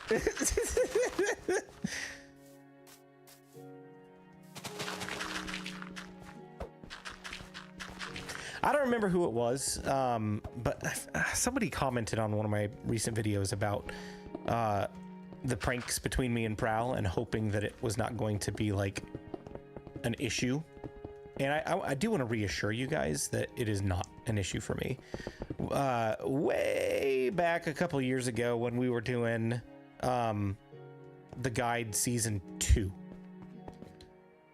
he had really just started going full time, and I have no idea where my bed is. Is it still over there? I was part-time and much more like I was kind of nearing that spot where I was getting burnt out, to be honest, because it was not more than 6 months later and I quit YouTube for 10 months. So mentally I was in a very different place, and the smallest prank was like just the largest annoyance to me. And oh shoot, stop it. So I was getting frustrated constantly, and Prowl was being Prowl. He was not cleaning up his mess, and it was just causing me more stress. And that was not the reason that we split off into our own series. He wanted to do a single player thing as well, And I'm like, well, if you're going to do that and I'm going to be on the guide world by myself, I don't really want to be on the guide world by myself. So I'm just going to do a single player world. So we kind of did our own thing for a while, and I'm so happy like we're back in the same world again. But I am now approaching things with a completely different mentality. Videos get done when videos get done. And I'm less concerned about a schedule. If there's a 2-week gap between videos, as long as the quality of the video does not suffer, as long as the quality of the video is worth that 2-week gap, it does not bother me. So like having some pranks along the way is not throwing off any kind of schedule or causing me any kind of issues. Like I'm all for it. Like Prowl and I are having a good time. He's doing some stuff here and there. I will retaliate when appropriate and necessary. Oh,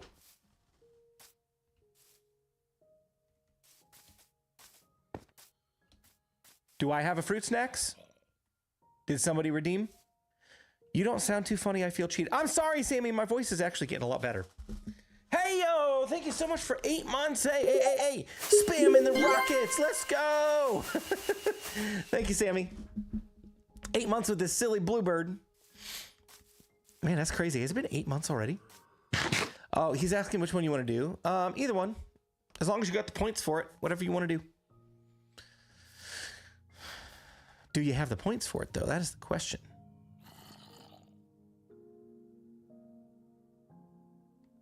I don't know that you got the points, but that's okay. I saw you redeem it. I'll go ahead and give it to you for free this time. The Enderman was loud. I know some of these sound effects are loud. I need to balance them a little bit better and add some new ones. Hey, there it is. Why is that in there? Is there an issue with my gold farm, or did Prowl put those there? I'm more inclined to believe Prowl put those there when he intentionally broke my gold farm. Okay, 5-minute timer for rotten flesh.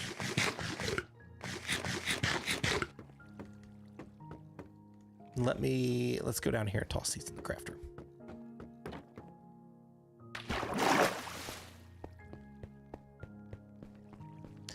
And boop. There we go. I love crafters. They're so cool.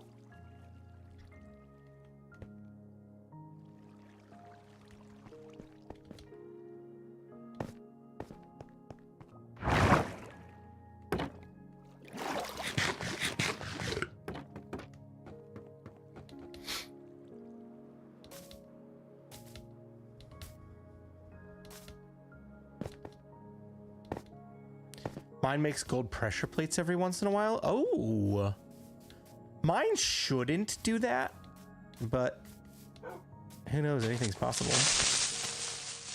Woo-hoo-hoo-hoo, you got me. You got me.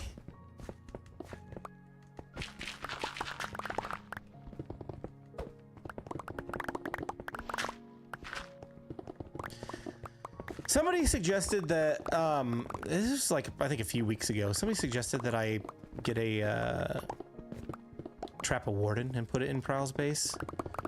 I don't know that we're going to do that anytime soon, but I think that could be a fun one to do as well.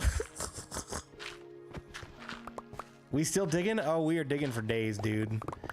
Sammy, my original plan, oh my gosh, that scared me too. My original plan was to prep this for a sheep farm, because you're just getting here, right? You haven't been here since earlier when I explained this. Let me kind of recap for your benefit and anybody who's just joining.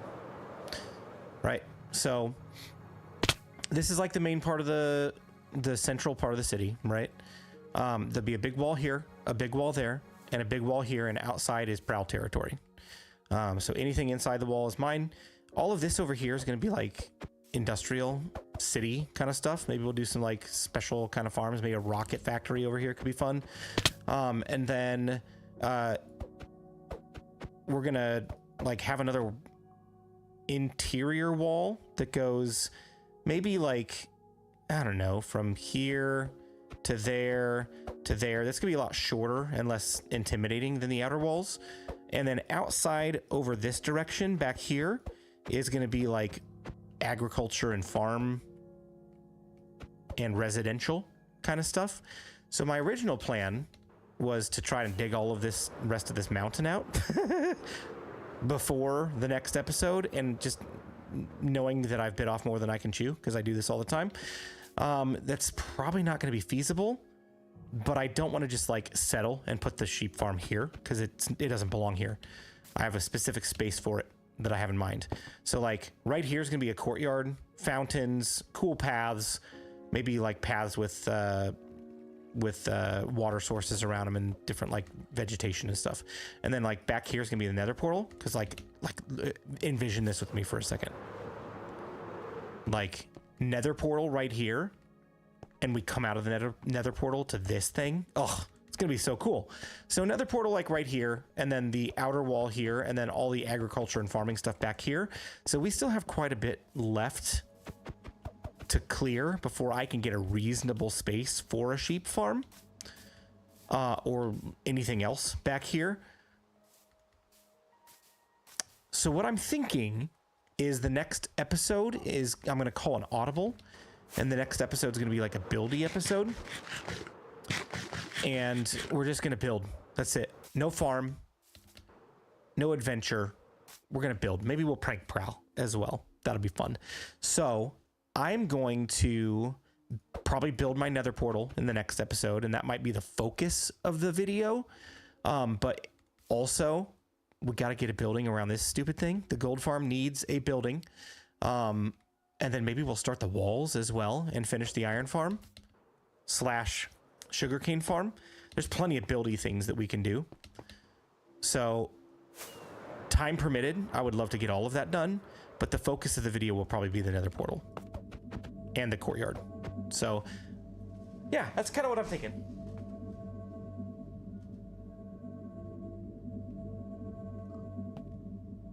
How far, or no idea how far, like to before I can build a sheep farm? I think we're close, but like, you know what, rather than me going up there again, ow, let me just quick turn on spec mode just so we can fly. Okay. So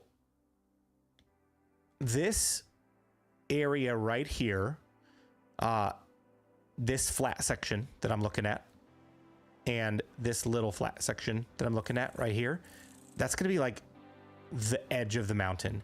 And then we're going to carve all of the rest of this out back to like here. So all of this mountain, we still have all of this to dig. And I mean, we're much farther. Like 2 days ago, this mountain was still to like here. Maybe it was right here because it was lined up with that quartz stair. So like 2 days ago, that's where we were. I did a decent amount of this last night, and then I did a lot of it today. So if I can dedicate another like solid couple of nights to this, we're almost done digging this space out, and then we can start terraforming productively instead of destructively, right? Because this isn't all going to be flat. The courtyard area is going to be flat, but once we get past this like interior wall and we get into the agricultural and residential area back here, we're gonna have a little bit more flowy terrain, but it needs to be more flat than it is. So there's a decent amount left to do. Can't wait to see it done. Oh, I can't wait either. Like, I'm still going to be working on this base area until probably 1.22 comes out, if not longer than that. Because I got some super top secret plans that I'm not telling anybody about until way later in the season. But yeah, like once I get this completely gone, this mountain, once it's out of the way, I can just start throwing buildings in. Especially like if I want to throw in some filler buildings, maybe I'll have some residential buildings that are filler that have no interior, but are there just to fill the space and make the space look good. Not everything in here is going to have a purpose and a function, but I'm going to have as many things as possible that have a function in here as well. So, plans, ideas, stuff, things. That's what we got.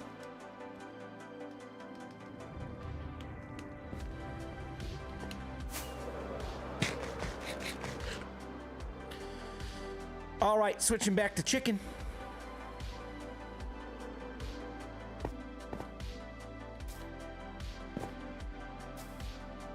I'm really excited though. Like, there are moments in every Minecraft world where you reach milestones that push you over the edge to be able to do more things. And like, the Iron Farm Trading Hall was one of those milestones. The Gold Farm absolutely was one of those milestones for XP and repairing tools. Getting rid of this mountain, while not necessarily a natural game progression for most people, but for the vision that I have for this space, this is a huge milestone. Once we get past this, like literally our canvas is clear to build anything we want, anywhere we want. Ready, set, dig. I'm off to bed though. Sleepy as heck, worked and got sunburned today, and you digging me just makes me want to dig. Yeah, dude, it's so relaxing. Like, I like to throw on a TV show or a movie or something when I'm doing this, but I'm gonna try to be more intentional about streaming while I'm doing this kind of work, just so we can all hang out. But yeah, it's so relaxing. I love just digging and terraforming and making space for other things. But hey, don't let that stop you from heading to bed. Have a good night. Thanks for hanging out for a little bit. It's good to see you. We'll catch you later. I love how you and Pro have completely different themes for your builds. Oh, that's how it was during the guide season 1. He had like, oh jeez. Oh no. No, thank you. He had his village and stuff, which I'm still not quite sure what his overall theme is gonna look like yet. I'm very curious. Like, I like what he's got so far, but he's doing another village. So he did a village in season 1. I did a pirate base. So we had very different ideas for our stuff in season 1, and it's the same way with this one. Like, this is so cool. I love this. Like, don't tell Prowl I said this. But this is really good. His season 1 builds were not as good as this. Like, this is so good. I love the texturing. I love the chimney. Oh gosh, that's so cool. All of this is really good. Sammy, thank you so much for the $50. Dude, LOL, just don't call me bruh. Ask Sunflower about that if she remembers. Okay, I won't call you bruh. Thank you so much for the $50, and let me spam some more rockets for you. Hold on, I gotta get a whole nother stack. We gotta burn through them all. Thank you, Sammy. I appreciate you. But no, like, I'm actually really impressed with how Prowl is building these days. I think he's gonna do some really cool stuff over here. I don't know what the heck it's gonna look like, but it's definitely gonna be different than what I'm doing, which is nice. You get a variety of things to see in the same world.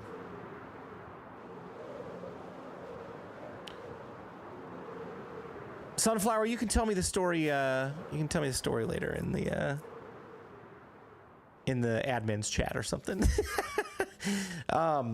Not impressed by his floating chest. I know. Clean up your junk, dude.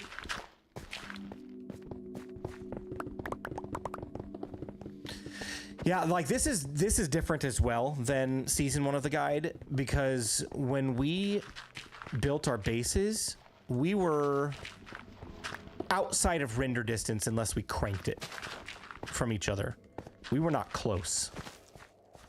And I'm not gonna lie, I thought Prowl was gonna be closer. Maybe he'll still do some stuff in this forest. I honestly thought he was gonna build inside this forest, but I don't know when plans changed for him to build on that island. I thought he was gonna build all over this space. Maybe he still will, but like, the fact that we are like literally right across the wall from each other is pretty cool. I'm excited about it. What percentage does YouTube take from your earnings? I honestly don't remember the percentage. It's been a while since I've looked into it. YouTube is actually pretty good about their percentages though. They pay their content creators pretty well. Twitch takes a much larger cut from their content creators. So YouTube is much more profitable for stuff like that. So definitely helps out.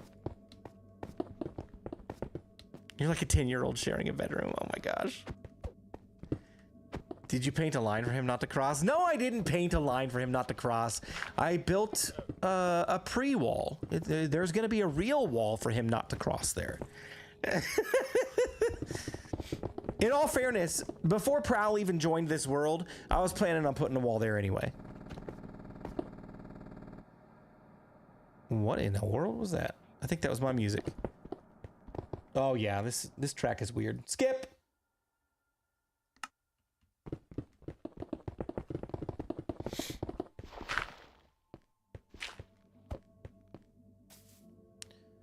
I think he still has plans to put stuff up to the boundary. Okay, cool, cool, cool.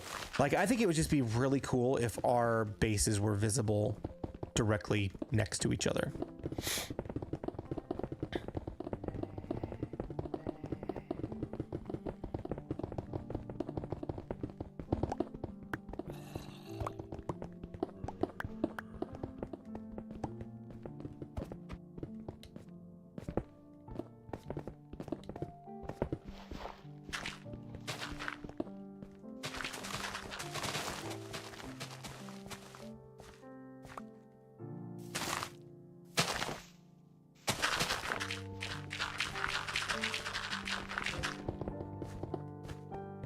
No firing TNT at each other. No promises of that, especially when those new minecart mechanics come out for Bedrock. Woo-wee! He better watch out. That's funny, I only work 4 miles from the Arizona-Mexico wall. That's very close.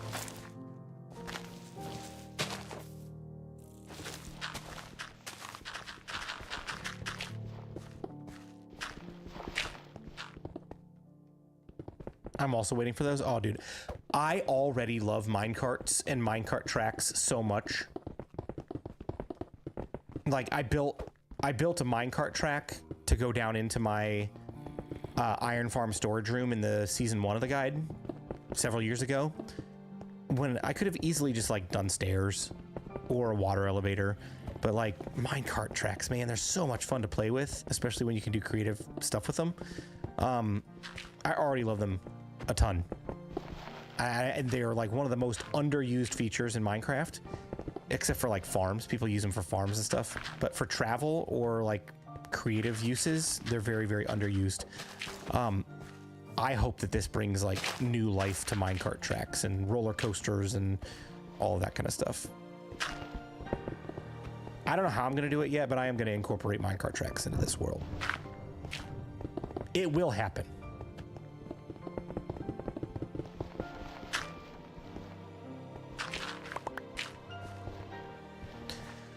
How will these minecart changes affect collection systems? That's a good question. I do not know. I do not know at all. How did I got distracted. I've skipped like that whole section. It's okay, we'll get it.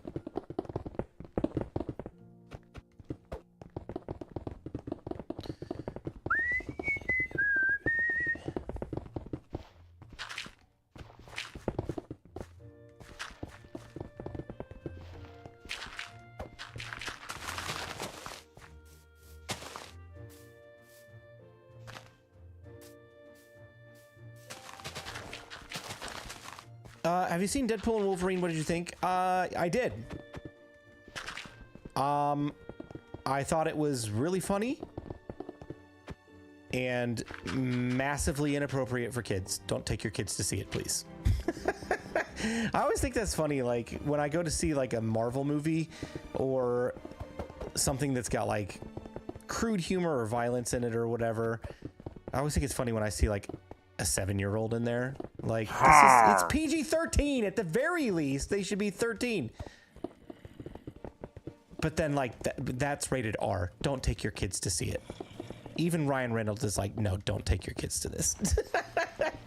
But no, I enjoyed it. I thought it was a good introduction to the MCU for both of those characters. There were some definite surprises in there that were hilarious.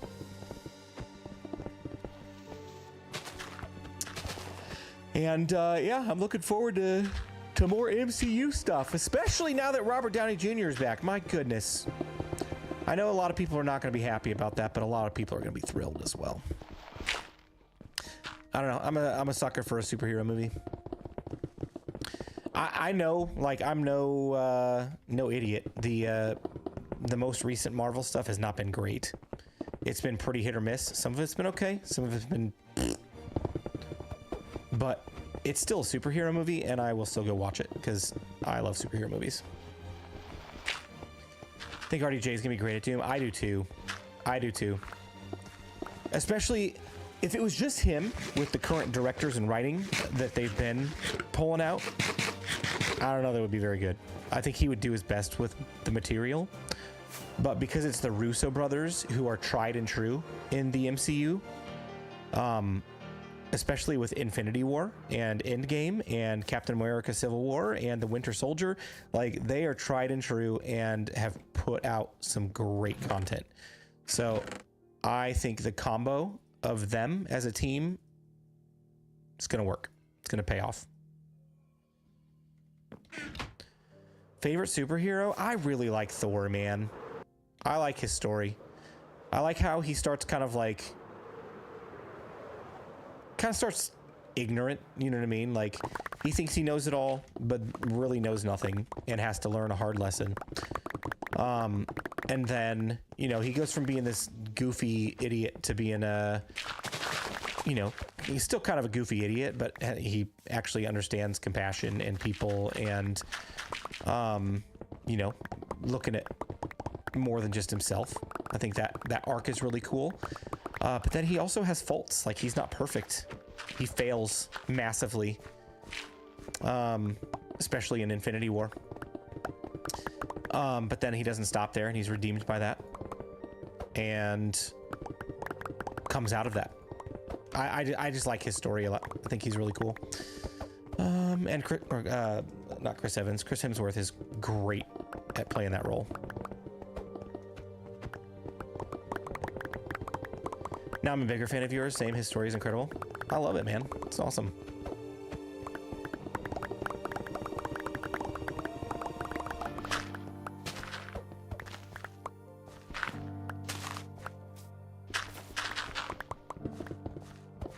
I know a lot of people didn't like Love and Thunder either, but I actually really did in some ways. I feel like Taika Waititi, the director who did Ragnarok, took a formula from Ragnarok, because Ragnarok was hilarious. It was such a good movie, and overdid it. And I know a lot of people were not happy with what they did with Gore, the villain, and thought that they like completely wasted that villain and did him wrong. And I could see that, but I actually liked what they did with that character because of multiple things. One, he had a reason why he wanted to go and kill all of these god characters, right? Because the, you know, so-called god that he was calling out to in the beginning basically was like, you're worthless, don't care about you. And so he was like, okay, well, I am going to turn against everything I ever knew because I thought you cared about me, and now you've told me I'm worthless. But then, like, Thor comes in and is like, shows him that love is much more valuable than fighting. And that was like the redemption. And he was much more okay with Gore wiping him out and continuing to like take care of Jane in her final moments than fighting him to the end. And like just that whole redemption story and like how that whole thing changed. All he wanted to do was have his daughter taken care of. You know what I mean? And that's it. That's what ended up happening. So I don't know. I liked the story arc of the movie itself, not necessarily having anything to do with the adaptations of the comics and how he looked nothing like the character from the comics and you know, maybe his motivations were a little different. I don't really know the story too much from the comics on that regard, but as a casual viewer, I liked it. Was it a little too over the top with the goofiness from the director's like style? Yes, I think they could have toned that down. But the actual redemption story in there is just really cool. I loved it. Sad part is almost everyone didn't realize Gore was Christian Bale. Really? I thought that was so obvious.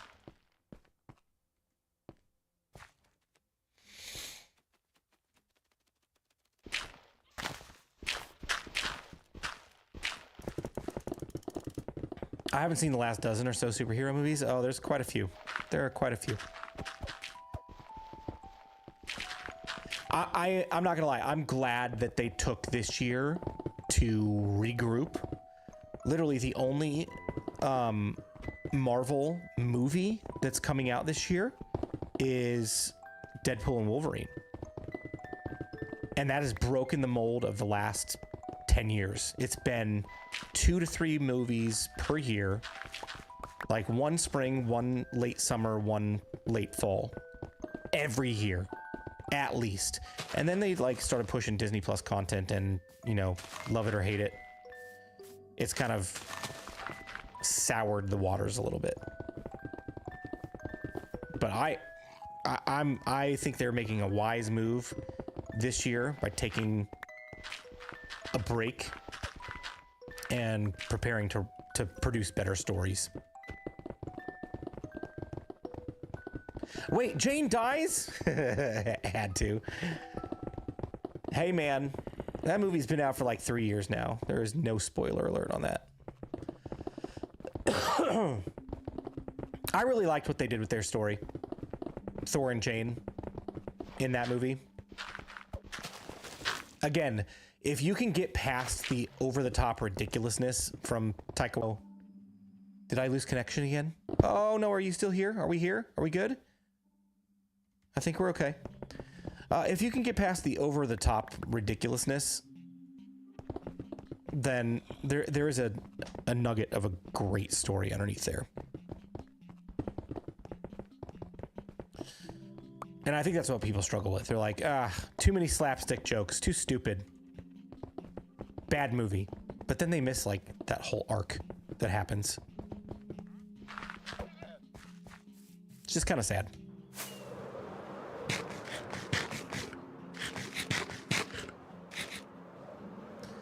Much of their audience doesn't seem to approve of the new tone of the movies from what I have read. Yeah, and that's changing. That's changing.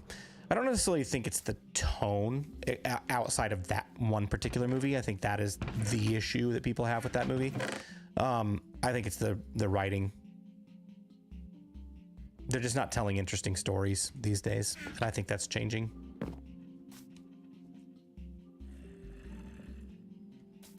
The jealous axe thing was goofy. Yeah.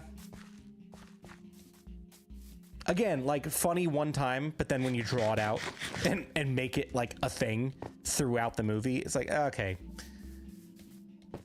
let's move on. Let's move on. I agree, Doctor Strange was terrible. I actually didn't mind it. I didn't mind it.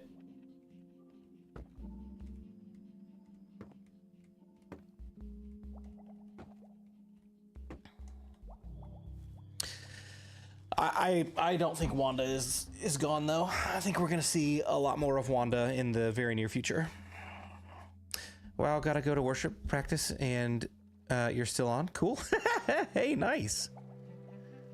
What do you play? Do you play an instrument or do you sing? Holy cow, you're still live. I had to step away from it. Yeah, Randy, we're still here.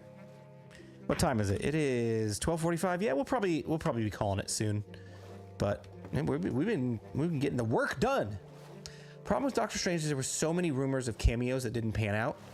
That is not a problem with Doctor Strange. That is a problem with fan culture and the non-ability to just accept that some rumors are not true. Like spoiler culture is just out of control.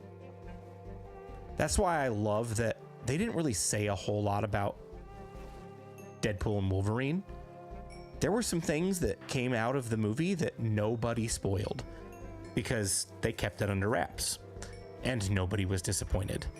I think that's not necessarily a problem with the content of Doctor Strange. I think that portion of it it's just spoiler culture and people's inability to just wait. Play bass, guitar, keys, and sing. Nice, dude. That's awesome. I sing for our church as well. I sing and I play keys once in a while. I play guitar once in a while. It's pretty fun. Love it. Kiwi has skills. Okay, cool.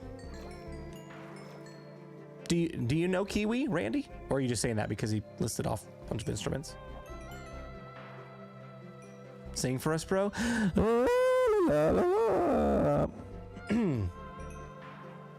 Was that good? Did you like that? Just listening? Okay, cool.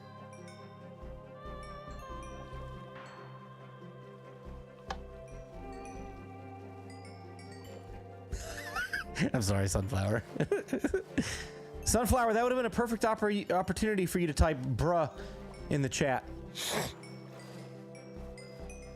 The spoilers in Wolverine and Deadpool are awesome. Oh my gosh, yeah, dude.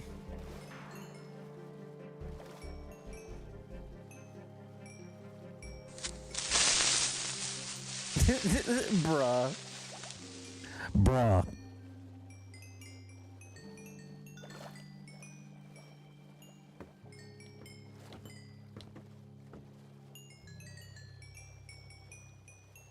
I have so many levels. If I can avoid dying, I want to just get like 500 levels. That'd be great. Still need to watch it. Enjoy them all so far. Yeah, it's a great introduction to both of those characters to the MCU. I don't know if we'll ever see Hugh Jackman's Wolverine again in the MCU. It might be a one and done, and they'll cast somebody else for like the MCU sacred timeline. But we might see him again. That'd be kind of cool. Until he's 90. Until he's 90! What are you standing over? This is my gold farm. It's a portal ticking gold farm. So all those portals tick on and off and spawn piglins, which drop into a trident killer. The trident killer drops items into a water stream and XP. The stuff, all of that stuff goes up here. And all of the gold gets auto-crafted into gold bricks, or gold blocks rather, and all of the zombie flesh gets pushed up into chests up there. Gold blocks go up there, and then all of the XP finally makes its way over to that water elevator, which is right below where we were standing. So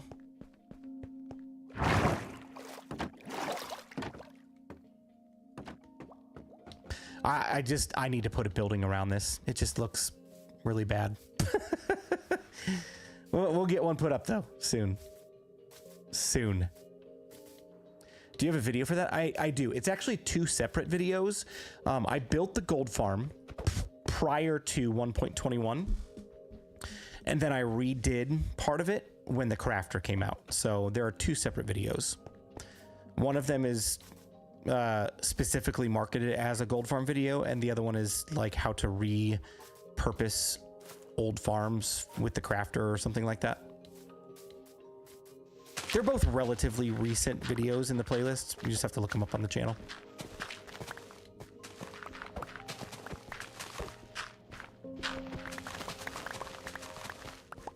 Yeah, no problem. No problem.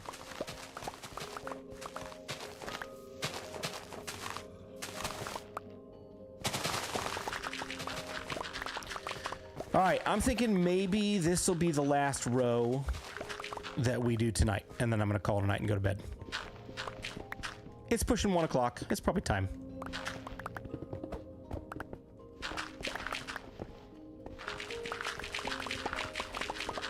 I'm actually gonna quit on you too. Master TMO, you just like right before me. I'm almost done myself. Been chopping trees this whole time. Got 4 double chests. Should be good for a long time now. Nice. Go all night. Oh my gosh. No, I can't. If I didn't have to work tomorrow, if I could just like sleep half the afternoon, then sure, we could go all night. Why not? My kids are going to be at school. I gotta work tomorrow, so I have to make responsible choices.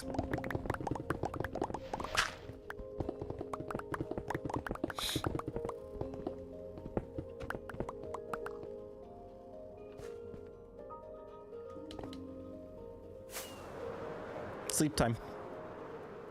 Not real sleep, Minecraft sleep. Real sleep is coming soon.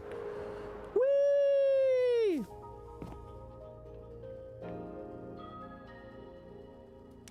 Yeah, plus you won't have a human mod much longer. That is true. What's your job? I'm a network administrator for a software company, so I manage or help manage our firewalls and web servers and switches and a variety of other things that have to do with network.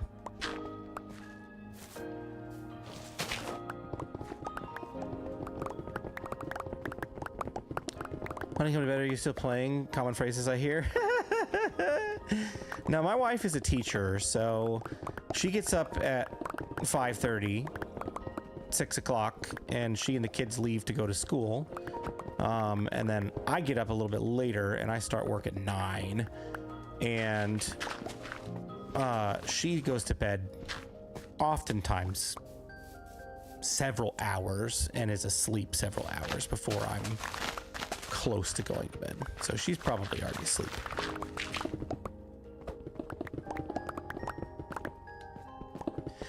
Honestly, that is why I am more intentional these days about just not doing content a couple of nights a week. Because honestly, I do try to do content 4 to 5 nights a week, but I'm also intentional about not doing anything, because I could easily sit here and just do this every night. But you know, we do want to hang out. Sometimes go on a date, leave the kids at home.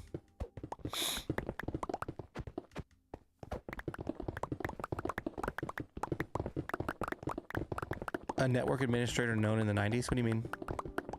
Were you a network administrator in the 90s? Good night, Blue. Just a reminder, look up the infested XP farm. It's amazing and can lead to new potion farms. Creeper, I absolutely will. I'm going to try to add that to my watch later list as soon as I get off the stream here before I go to bed. That way maybe I can watch it tomorrow or something.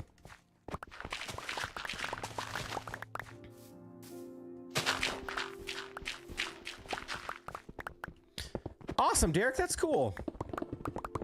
I take it you don't do that anymore? It's an interesting job for sure. I really enjoy it. Don't get me wrong. If I could do this full time, I would quit today. But because that is not a possibility yet, I do enjoy it. It is a good job. It's a steady job. There's always going to be technology jobs. Yeah, they're pretty OP. Yeah, I can't wait to check it out, honestly. It seems pretty cool from what you guys have been saying. Josh, have a good night. Thanks for hanging. It's a lot more now. Yeah, like the amount of systems that I touch on a regular basis, it's a lot. Like we're doing switches and firewalls and load balancers and web servers and SSL certificates, wireless AP systems. I dabble a little bit with DNS, IP management.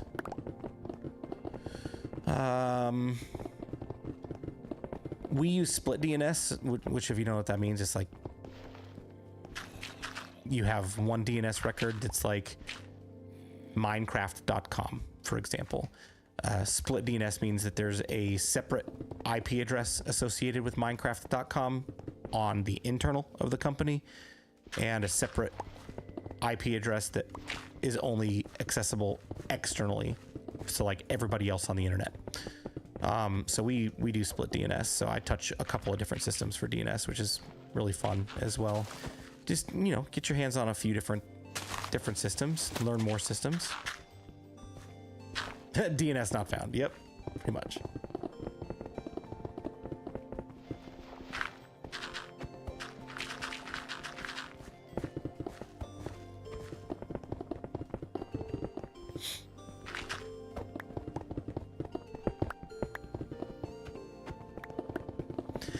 I really like working on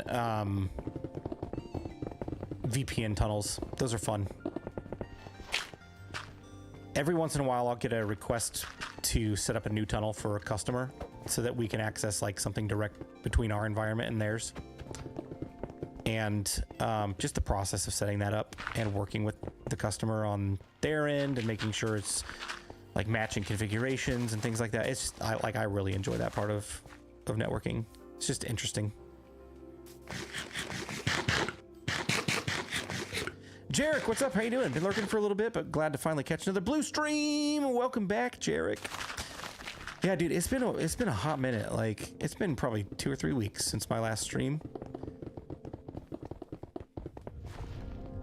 It's been a little bit more sporadic, but I'm hoping that's going to change soon.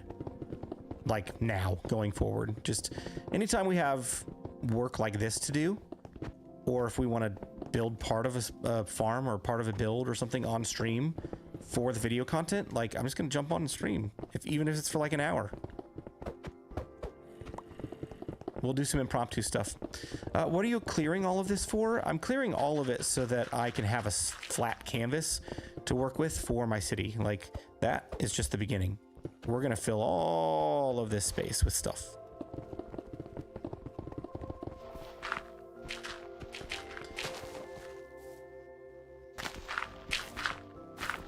Now, like, a good chunk of this space right here is going to be empty. It's going to be like decorative fountains and pathways, courtyard type feel. But outside of that, we're going to have a lot of buildings. I always loved working on networks. They work logically, unlike remote desktop and users. Yeah, I do like the logic behind network systems. Like, oftentimes when people put a work order in for an issue they're having, they'll like overcomplicate it and describe a bunch of different things that are going on that, like, for instance, if they have an access issue, they can't access something, they'll just like overcomplicate it and say like, this is happening and then this is happening and this, and then I'll just like send them an email and be like, hey, what's your IP address and what's the IP address of the source, like the resource you're trying to hit. Like, that's the only two things I need to know. And then I'll look at our firewall traffic monitor and be like, okay, yep, I see the problem. It's just like, a lot of people think it's really, really, really complex, and some of it is, but there are some things that are just like so basic and logical that it's like, oh yeah, just like, it's not overcomplicated. I remember it felt like such an accomplishment when I set up my first FortiGate to FortiGate IPsec VPN tunnel across the internet. Oh, dude, that's awesome. Love it. Love it. I like the forgot password. I know. Linux is not logical. I am not good at Linux. We have a few Linux systems in our environment, and I don't have to touch them that often, thankfully. Most of the time when we get a Linux request, it's for like renewing an SSL certificate for a website. And like, I generally can just pass it off to the site owner and be like, here's your certificate, go ahead and install it yourself. And so yeah, I don't have to touch Linux all that often. We primarily use Windows. But here we go. I said we were going to do one more row and then probably quit. I think we're going to stick to that. My voice is getting tired. I'm getting tired. I think it's time to go to bed. But yeah, like, dude, we're so close. Like this right here is where we need to get to. And honestly, I can probably start like rounding some of this off when we start trimming. So how many more layers do we have? If I go to here and not here, we have 1, 2, 3, 4, 5, 6, 7, 8, 9, 10, 11, 12, 13, 14, 15, 16, 17, 18, 19, 20, 21, 22, 23. 23 more rows. Oh, man. It's getting there, folks. We got a whole heck of a lot more space to work with now to start putting some stuff in. And I'm gonna take some time tomorrow to rethink my episode order and what I want to do next. And I really do think it's going to be a building episode and getting some courtyard stuff done, finishing that, maybe building that, we'll see. And then definitely building another portal right here. And really making this space look nice so that we've got a foundation to go off of for the rest of the city. So guys, hey, this was awesome. This was so much fun. Thank you so much for hanging out tonight. I appreciate you all being here for, what, almost 4 hours just to dig out a mountain. It's kind of crazy. Thanks for hanging out. Thanks for talking with me. Thank you so much for everybody that either gifted memberships or renewed memberships or gave super chats tonight. Every little bit helps to pay the bills, helps to keep the lights on, and to keep being able to do this. So guys, have a great night, and we will see you in the next video or stream. And hey, streams are going to be a lot more impromptu, so be looking out. Maybe I'll just do a stream tomorrow night. We'll see. I don't know. Maybe it'll be the next night. Who knows? Be looking out as well for the Blue+U invite and calendar date. It should be sometime this weekend or early next week at the latest, so that we can play some Minecraft together. Have a good night. We'll see you later. Goodbye.